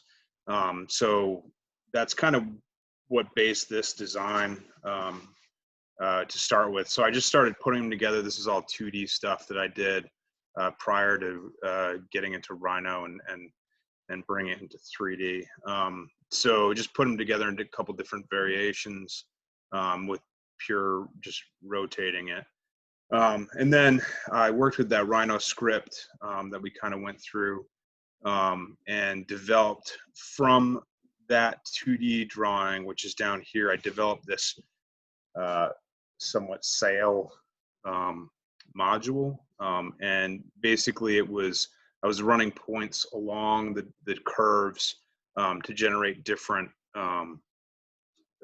forms with a rigid outer rim. And so with this Grasshopper script, I generated 130 of these modules. I just put some up here. But they basically, my parameters were, there was 3 modulating factors, and it was the height of the sail and the location along those curves in the inside of the module. And from those 130 variations that I generated with the Grasshopper script, I chose 4 different ones. And each one has a different sized rim, and then a different location, a different height of the sail. And then taking those, I put them together into a block of 4, making sure that they were somewhat random. And then from that module, basically creating a larger module, and from that module, I just started putting them together. And again, it's not something that would be reactive to anything on the building. It was more of a filter for sunlight, but also something that kind of reflected the aesthetic that I was looking at. So yeah, that's what I have so far. That's cool. It actually reminds me a lot of what Jason and I were looking into on like using fabric as skins, Yeah. and that seems to be a kind of a growing trend right now. Is just technology wise on just utilizing really lightweight aluminum and very strong like it's actually kind of amazing the warranty on this fabric. That's like 10 years of this fabric, and using that to create these parametric facades, because it's a very cost effective material, and you can get these very organic shapes out of it that you just can never get, or you can't get it in a cost effective way through metal or any other material. So as soon as you said sail, that's like I just suddenly thought of like that fabric and that drooping, and I'm glad you're starting to jump into that and make that. So those are some really unique forms that are coming out of it. And but I think they're complex enough that you can pick different. I mean, I liked how you grouped the four of them, but those four could even respond to four different unique things, and it'd be considered one module. Mhm. No, I think that's a very unique way to go about it. Cool.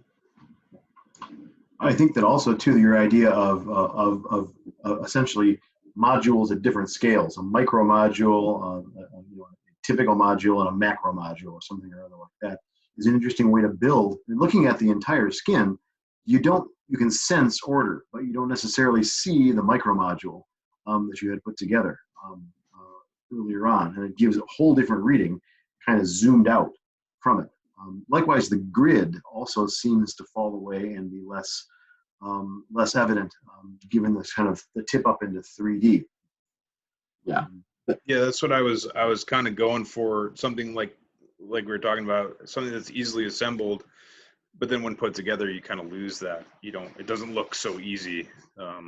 Let me suggest this, just by way of, it would be an easy one. Take your grid and give it a different color, and then the grid simply drops right out, okay? And you have these astonishing little sail forms, or whatever you want to call them, all jostling in this almost transparent grid. And so the grid, in a sense, can vanish. And then what have you got but something very small that nests and grows? That might be an interesting, take from something that started out as very square to something that doesn't look square at all. Yeah. In fact, when you showed that module, when it was the sail and then a box around it, that was my first gut reaction, was get rid of that box. Like, I want to see that organic sail. But when you group them all together, yeah, it's like, it does kind of fade away. But again, I would still try to have that box that frame secondary. Like, when you emphasize the different thicknesses, I don't think that adds to anything. The module is the sail, and that should be the object that celebrates, and then everything else is secondary and falls behind it. Okay. One thing that I'm interested in is just at the micro level, your initial four kind of modules that you made. I'm interested to see how they, this one, they're beautiful, and especially when you group them all together, they look great. And I'm curious if the thing that I'm not missing, I guess, but wishing that I heard or saw, is that almost like that you took this module, this square, and you cut it in like two places or something, and then folded it up. So you'd always be using, like, say, a 6x6 square of material, and then as you cut it in one spot and another spot, you get a certain form, and based on those, it's then folded up, and then it's becoming 3D in that sense. So you're not necessarily adding more material than what's there or subtracting material from what's there. You're always using the same amount. It's just how it's being bent or twisted into that form. I think that'd be a way to almost rationalize it a little bit more, just it would almost be your there's a concept called simplexity, where it's these simple solutions become extremely complex. A lot of what was it? I think Toyo Ito used it a lot, and just making a simple gesture isn't like taking a square and rotating it, and then rotating again and again, and you come up with this really organic form. Where in this case, you're like, I'm taking my X-Acto knife and I'm making one slice or two slices or whatever it is, and then folding or bending or twisting to create this really complex and just this really beautiful form that came out of a sheet of paper almost as an idea. I think this is a really cool start though. Jason, I think you touched on an important thing is starting to rationalize each one of these little individual units. I mean, it's great that you're referencing a sale, but then it's like, well, what's the rationale of that form? Like, what's the behavior of it, and what is it doing? How did it get to that, I guess, and what's its variables? And I think this will partially segue into the next step, as I understood it from John, where we're thinking about the materiality of the skin system itself. Imagine you have the courage of your convictions, and let's just imagine your frame is pipes, like rigging, okay? And this is metal wrapped around it. And so essentially you have a pipe grid on your facade, and then you have metal that wraps around it in some way like that, or in some way it becomes so that the material of the framework is nothing remotely like the material that you're making the sails out of, and they wrap like sails. I don't know how you do that. Maybe they clip in place or they slide down or something. That I think would be a beautiful material exploration that comes out of your metaphor or your narrative. Mm-hmm. And I think that it's one of those things that it's like the tectonics. It's like start to 3D print these, like start to understand, like 3D print the pipe thing, and then get some fabric and actually like start to see if you and have that help enforce the form of that. Actually, 3D model and actually, and there is a physics engine in Grasshopper that we can talk about of actually getting that group that the fabric's doing. So that there could be some really great studies. No, I think this is really interesting, Matt. Thank you. Yeah, thank you. Hey Scott, you want to jump in? I do.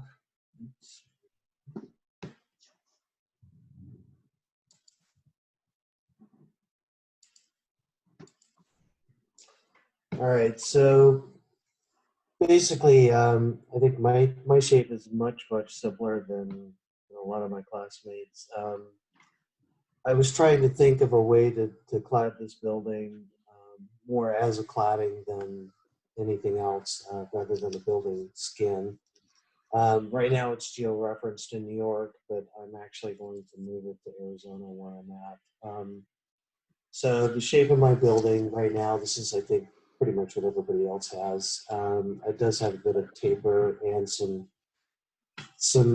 convexity to it as well. So I actually I probably spent more time on the solution than I did anything else, just trying to figure out, one, if I could even do it the way I wanted to. And so I'm still kind of playing or toying with the scale and the variations that I like. But basically what I want on the building is I'm looking for like a veil over the building. And I'm thinking of it more as a shade, kind of a screen, and kind of a minimalization of reflectance. That seems to be a big problem here. I think glass technology has gotten to the point to where completely opaquing the glass with a skin doesn't necessarily make sense, because half the time the glass performs better than the walls that they're in. So I was just trying to think of a way to shade it, but also to create some contrast on the building to help create that barrier with all the reflectance that we're starting to see from these tall buildings. So as a part of the shape, I just picked the simple hexagon, and the variables that are nice about it is it's kind of flexible and it can react to the shape of the building. You can vary the thickness of the panels and the widths of the apertures.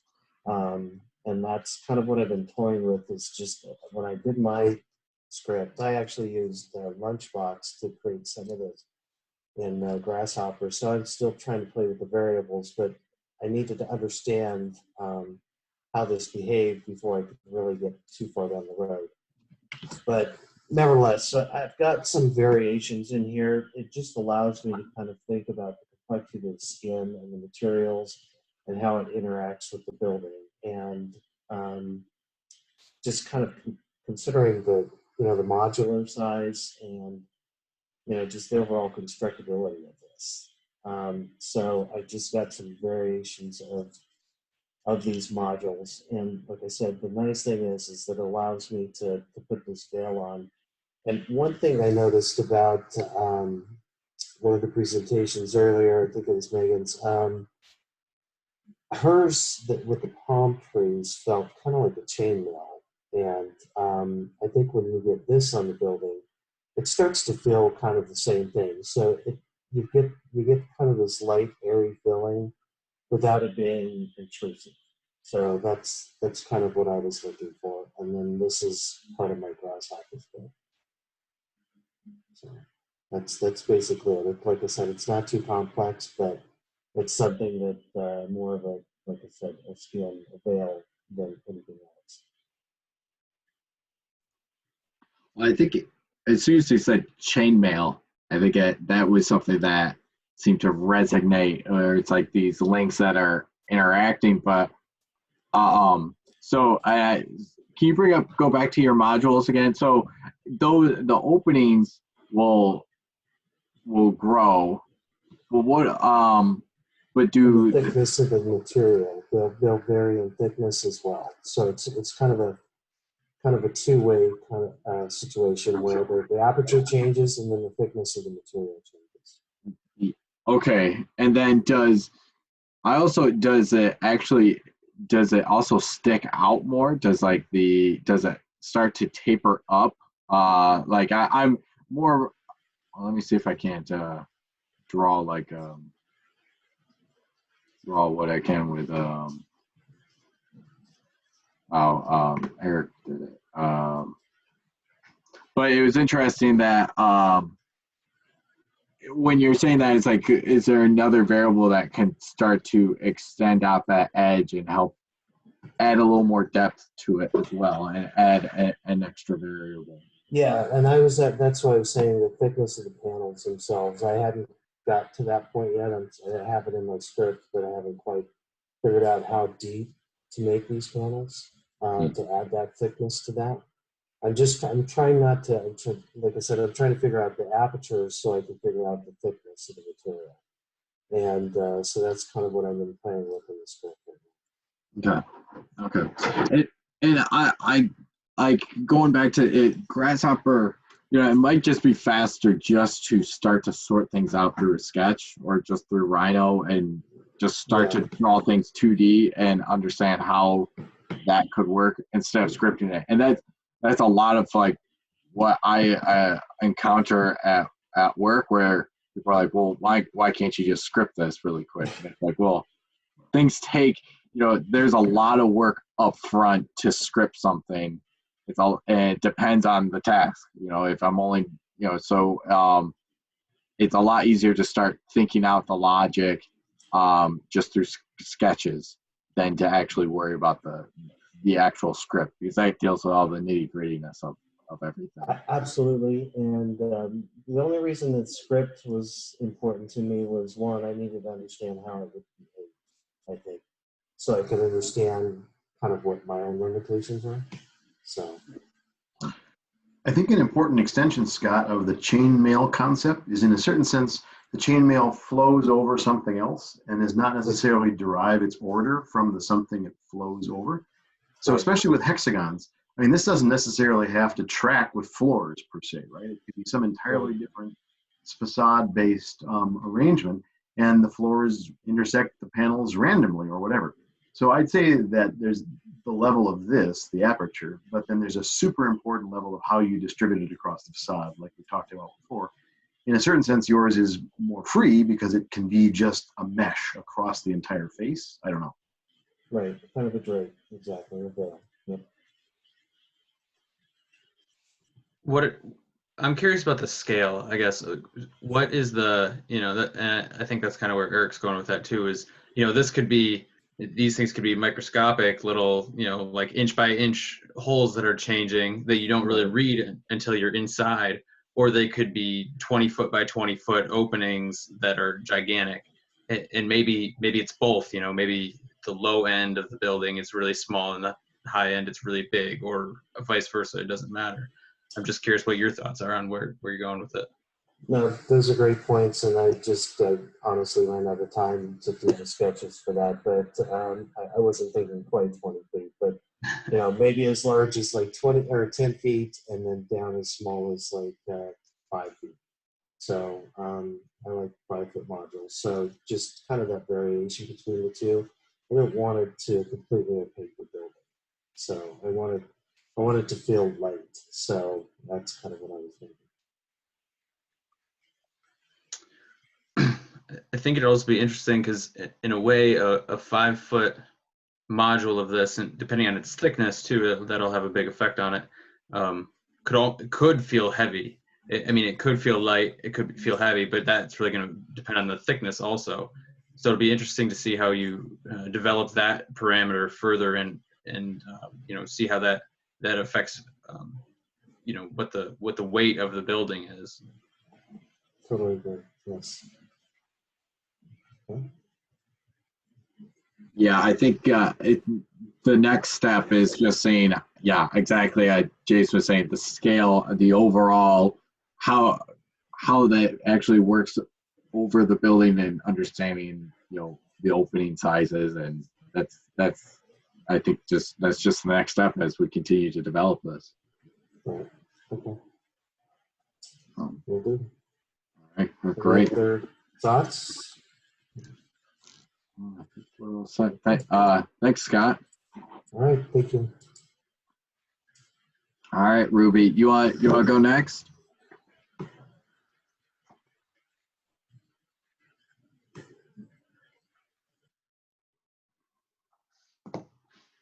Okay, I wanted to unmute myself and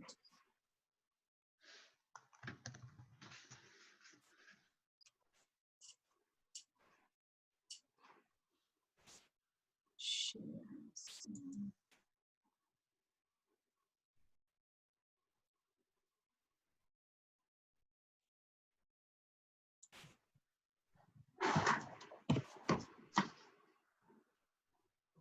Okay, so, all right, so you all see my shared screen?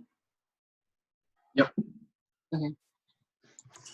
So I did a basic introduction to understanding parametric design, and my design narrative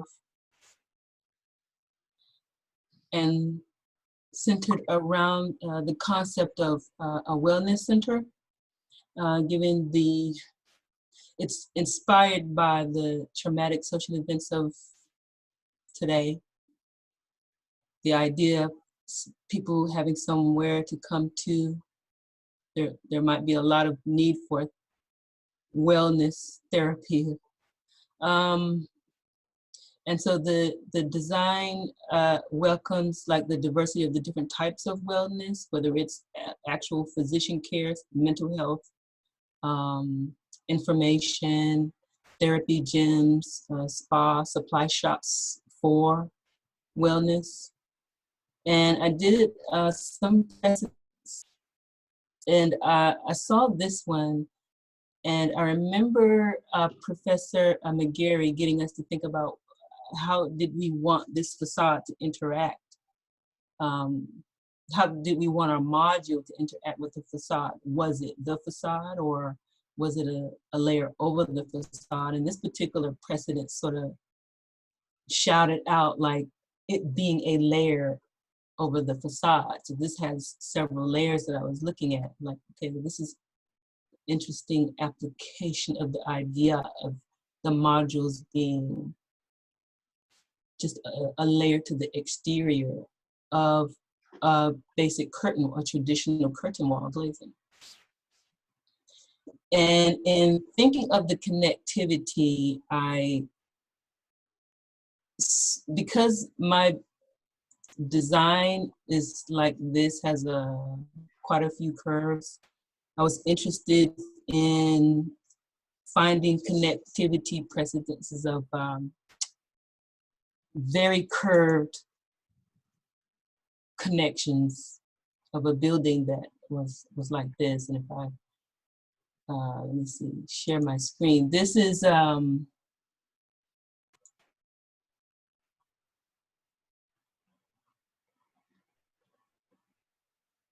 this is a cultural center where the connectivity does this to a facade. That might be a Hey, Ruby, are you sharing a different screen? Oh, no, wait. All right, there you go. All right, that one. Okay. Okay. No, I see what you're saying. So this might be a little clunky for the idea for what I want to do, but it will get me thinking about it to a degree there. The connectivity between the modules and the connectivity back to the structure was something I was thinking about. And my panels, because everyone's so precious, I thought about the idea of a diamond. So messing with the idea of a diamondoid, whereas wellness is precious, it's like a jewel. And so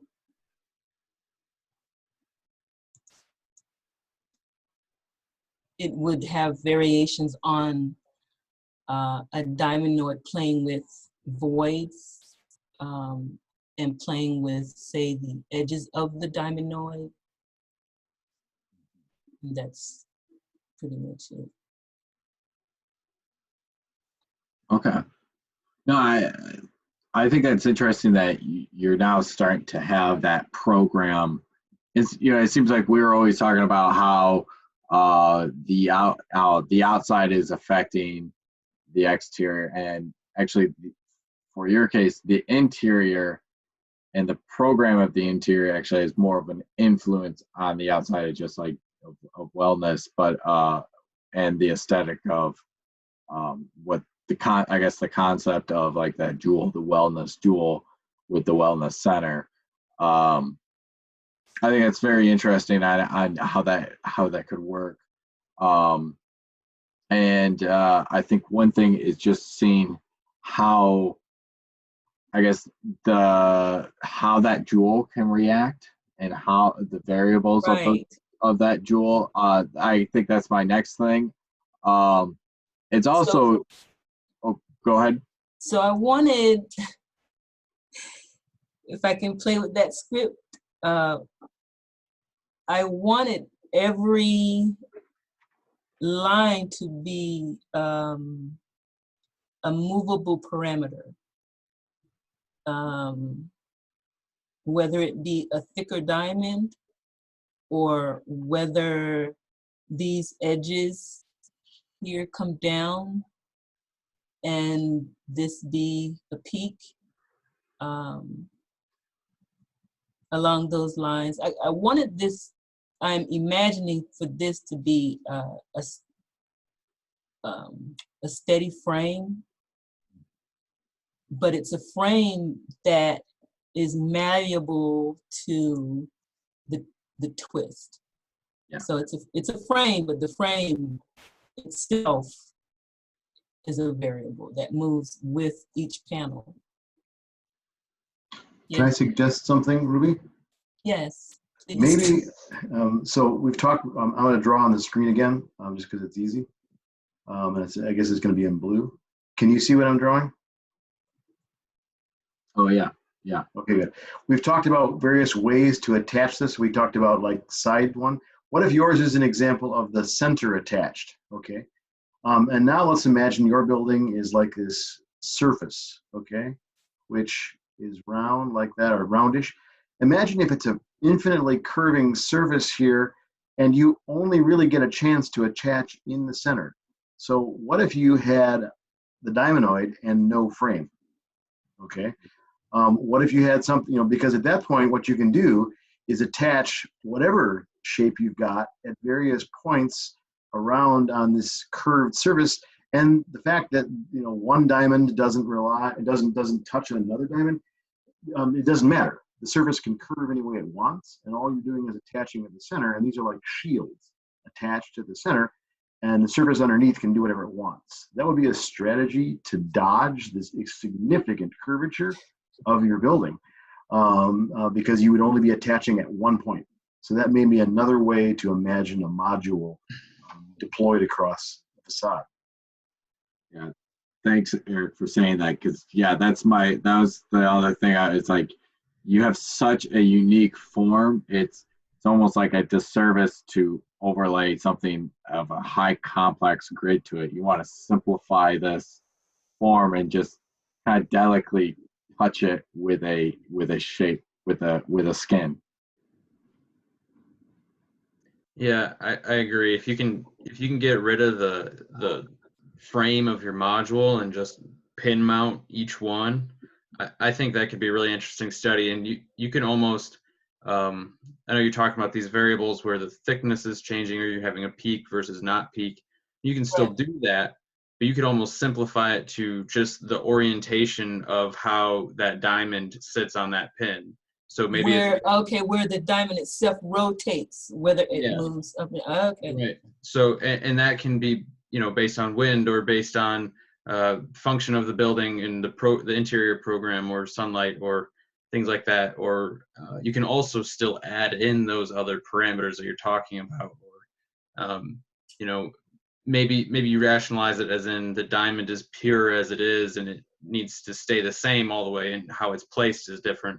Or you can say, if you're talking about how you chose a diamond because everybody's so precious, is each diamond unique then because everybody is an individual? Or just to add to your story, your narrative a little bit of why the diamond is special and why people are special, and the idea of wellness as well.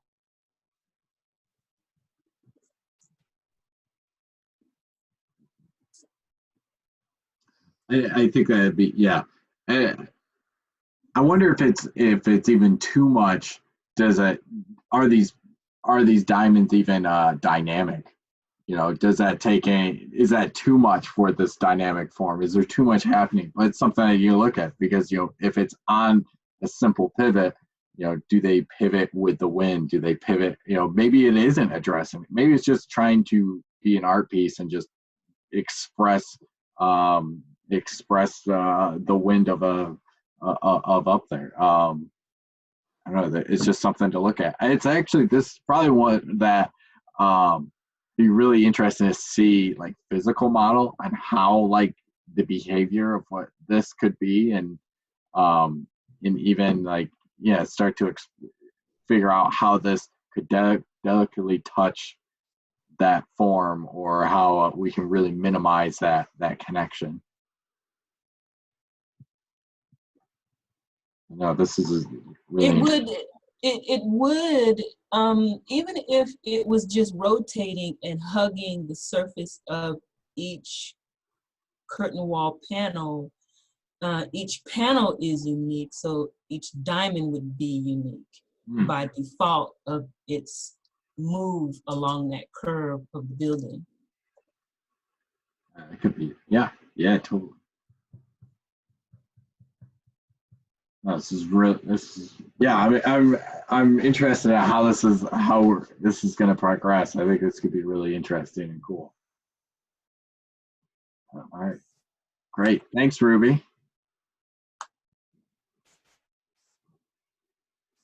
All right. Ready, Alice? Yeah. Share.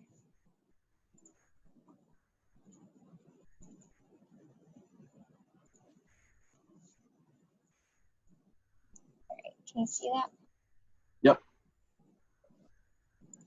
Okay, so I have been thinking about immunity a lot with everything going on, but not just physically, but like how as a society we respond to disaster, and how does architecture respond to disaster.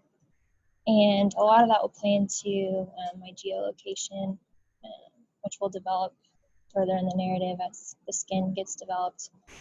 And I won't go into that so much right now for time's sake, but thinking about the module, my tower made similar to a lot of people, like a helix, double helix shape. And so I was thinking about DNA. And I remember in like chemistry representing nucleotides that make up DNA with, you know, polygon shapes and mostly hexagons. And so I wanted to play off that and thinking about how can I represent immunity with that. And so I have like two different variations of in the X and Y direction that controls the mullion. So some areas could be like a thicker area of a mullion, and so that would kind of portray protection more and less glass showing. And then a thinner one would be more vulnerable. And then also going in the Z direction, it could go inward or outward.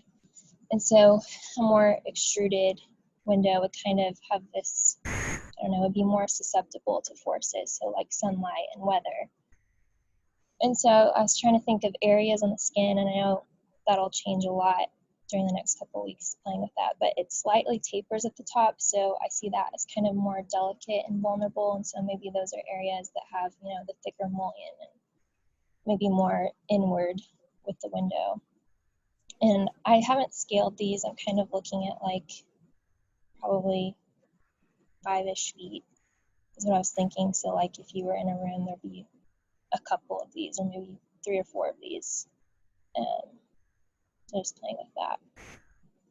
But yeah, I think it will regionally change too. And the shape, I was even thinking about like in chemistry, polygons change when you're like representing these things. So, you know, even if it had less sides, that could be another component that would make things more tight and make it less exposed for certain areas. Yeah, that could be pretty interesting. I think, yeah, referencing chemistry, and I think that is a really unique source of inspiration, and there's a lot of stuff that you could kind of draw from, even just how the structure of elements, and how the bonds and how the structure interacts with these elements can be a source of inspiration. And actually a lot of it with hexagons and stuff like that, that all that stuff can be pretty unique. When you said, the thing that struck me when you said these could be like 3 feet openings, it's pretty relatively small, but that could be a good thing. It reminds me of REM's or Stephen Hall's MIT student housing. How like if you've seen that building, it's the windows are very small. So from afar, you look at this and you're like, oh my gosh, this is like must be a 16-story building, and it's actually very small. And it plays with that sense of scale, and because these are set so small, this tower could give the perception that it's ginormous. And it's just those elements that those perception elements that you can play with this scale of the objects. But yeah, also, but understanding just the behavior of it, if it's protection, prospect, and what's the refuge and prospect and refuge, and just like how those cells could react to that could be a unique one. Since you're up so high, you know, it seems like that something like the cells will open up bigger at the top, just maybe because you want to capture the view, but also that people gravitate towards something that's that you're up high, and there's an advantage of that. But then there's also something safe about refuge in the circles and the shapes being smaller. But yeah, I would start looking into other ways how these could be could take advantage of other variables as well. Can I share my screen quickly here, John? Yeah, absolutely. It's actually, you're going to have to, you may have to enable me to do so. Hang on, here we go. All right, here we go. It's going to work. Can you see my screen, please? Can you see my screen? Yes. Yes. Okay. What if it's a cell membrane, okay, as opposed to DNA and hexagons, okay? And so this is actually similar to what Scott was saying. So from chemistry, but inorganic chemistry, you have different ways that atoms can organize themselves. You remember like hexagonal close pack, or point-centered or face-centered cubic and things like that, which is inorganic chemistry. I don't know, and this is a question for you, John and Jason. In Grasshopper, can we generate something that has control points that is like, you know, it would be like a B-spline all the way around for a circle? So I would have control nodes where my circle could be, you know, a blob in a certain sense. In other words, without being stuck on hexagons, could you find some way to create a shape that would respond to the other shapes that are around it? And so, you know, hexagons can begin having issues of geometry and scale that might be unintended. Maybe you've got something more free as a shape, which could be a circle, which distorts if I've got another one next to it. And if I pack them in tight, it automatically, actually like soap bubbles, it's like a soap bubble. If I pack them in tight, they automatically become hexagons because that's the most efficient packing method for solids, okay? But if I have 2 or 3, they're just spheres, and then they begin to deform and deform some more, and they may end up as hexagons. My point is, could that be a way to not have a predetermined shape, but have the shape of the thing depend on its arrangement and the density of the objects that come together? That's a great idea, to start to explore that and how the densities work together on, yeah, it's exactly how using density to help control the form and dictate the shape. It could be something unique. So that you don't have hexagons per se, you have what derives from the density of the objects you're packing together. Yeah. That's an interesting idea because of kind of where you're going with, you know, protection. In a way, in a way, you want the building to be protected from the outside almost, right? So I was kind of thinking about it as the appearance from a distance. The building almost wants to feel opaque then, and very solid and almost intimidating.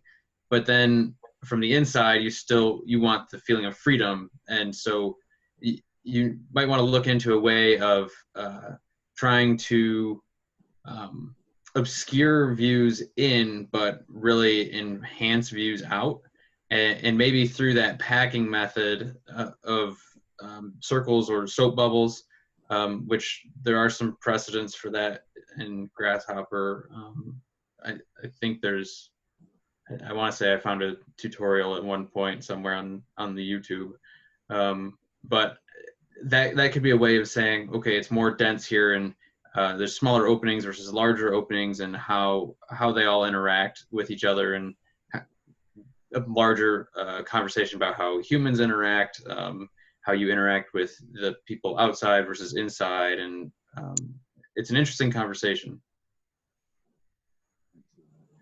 That's something that would also, I mean, it plays off that chemistry, or it plays off that the construction or the behavior of a lot of what your concept is, Alice. It's well, so it's putting something unique.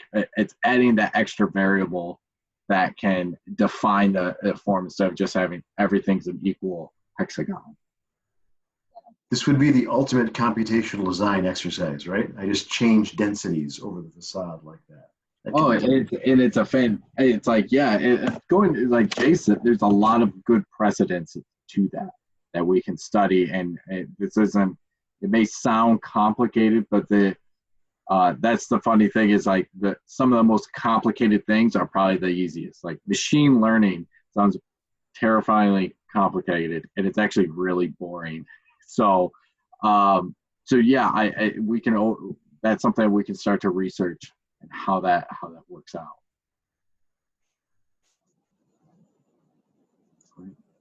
Awesome. Thank you. Yeah. Well, great. Well, thanks everyone. I know it is late and we went way over, but thank you for being patient, and thanks for all the hard work you guys been doing. And this has been really good. And I look forward to next week to start seeing. If you have any, and thank you to Eric and Jason for joining us. That was awesome. Thank you all, and thank you all for the feedback. Yeah, really thank good, you. Really good work, and I'm jealous, and this is cool. And yeah, guys, get some sleep, stay safe and healthy, and yeah, I'll keep in touch with everyone. Great. And you know, next time, I would say for next time, let's just see some more progress of how from all our discussions. Let's just see the next level of it on Tuesday. Cool. Thanks, John. Thank you all. Matt, Jason. Thanks, guys. Thanks.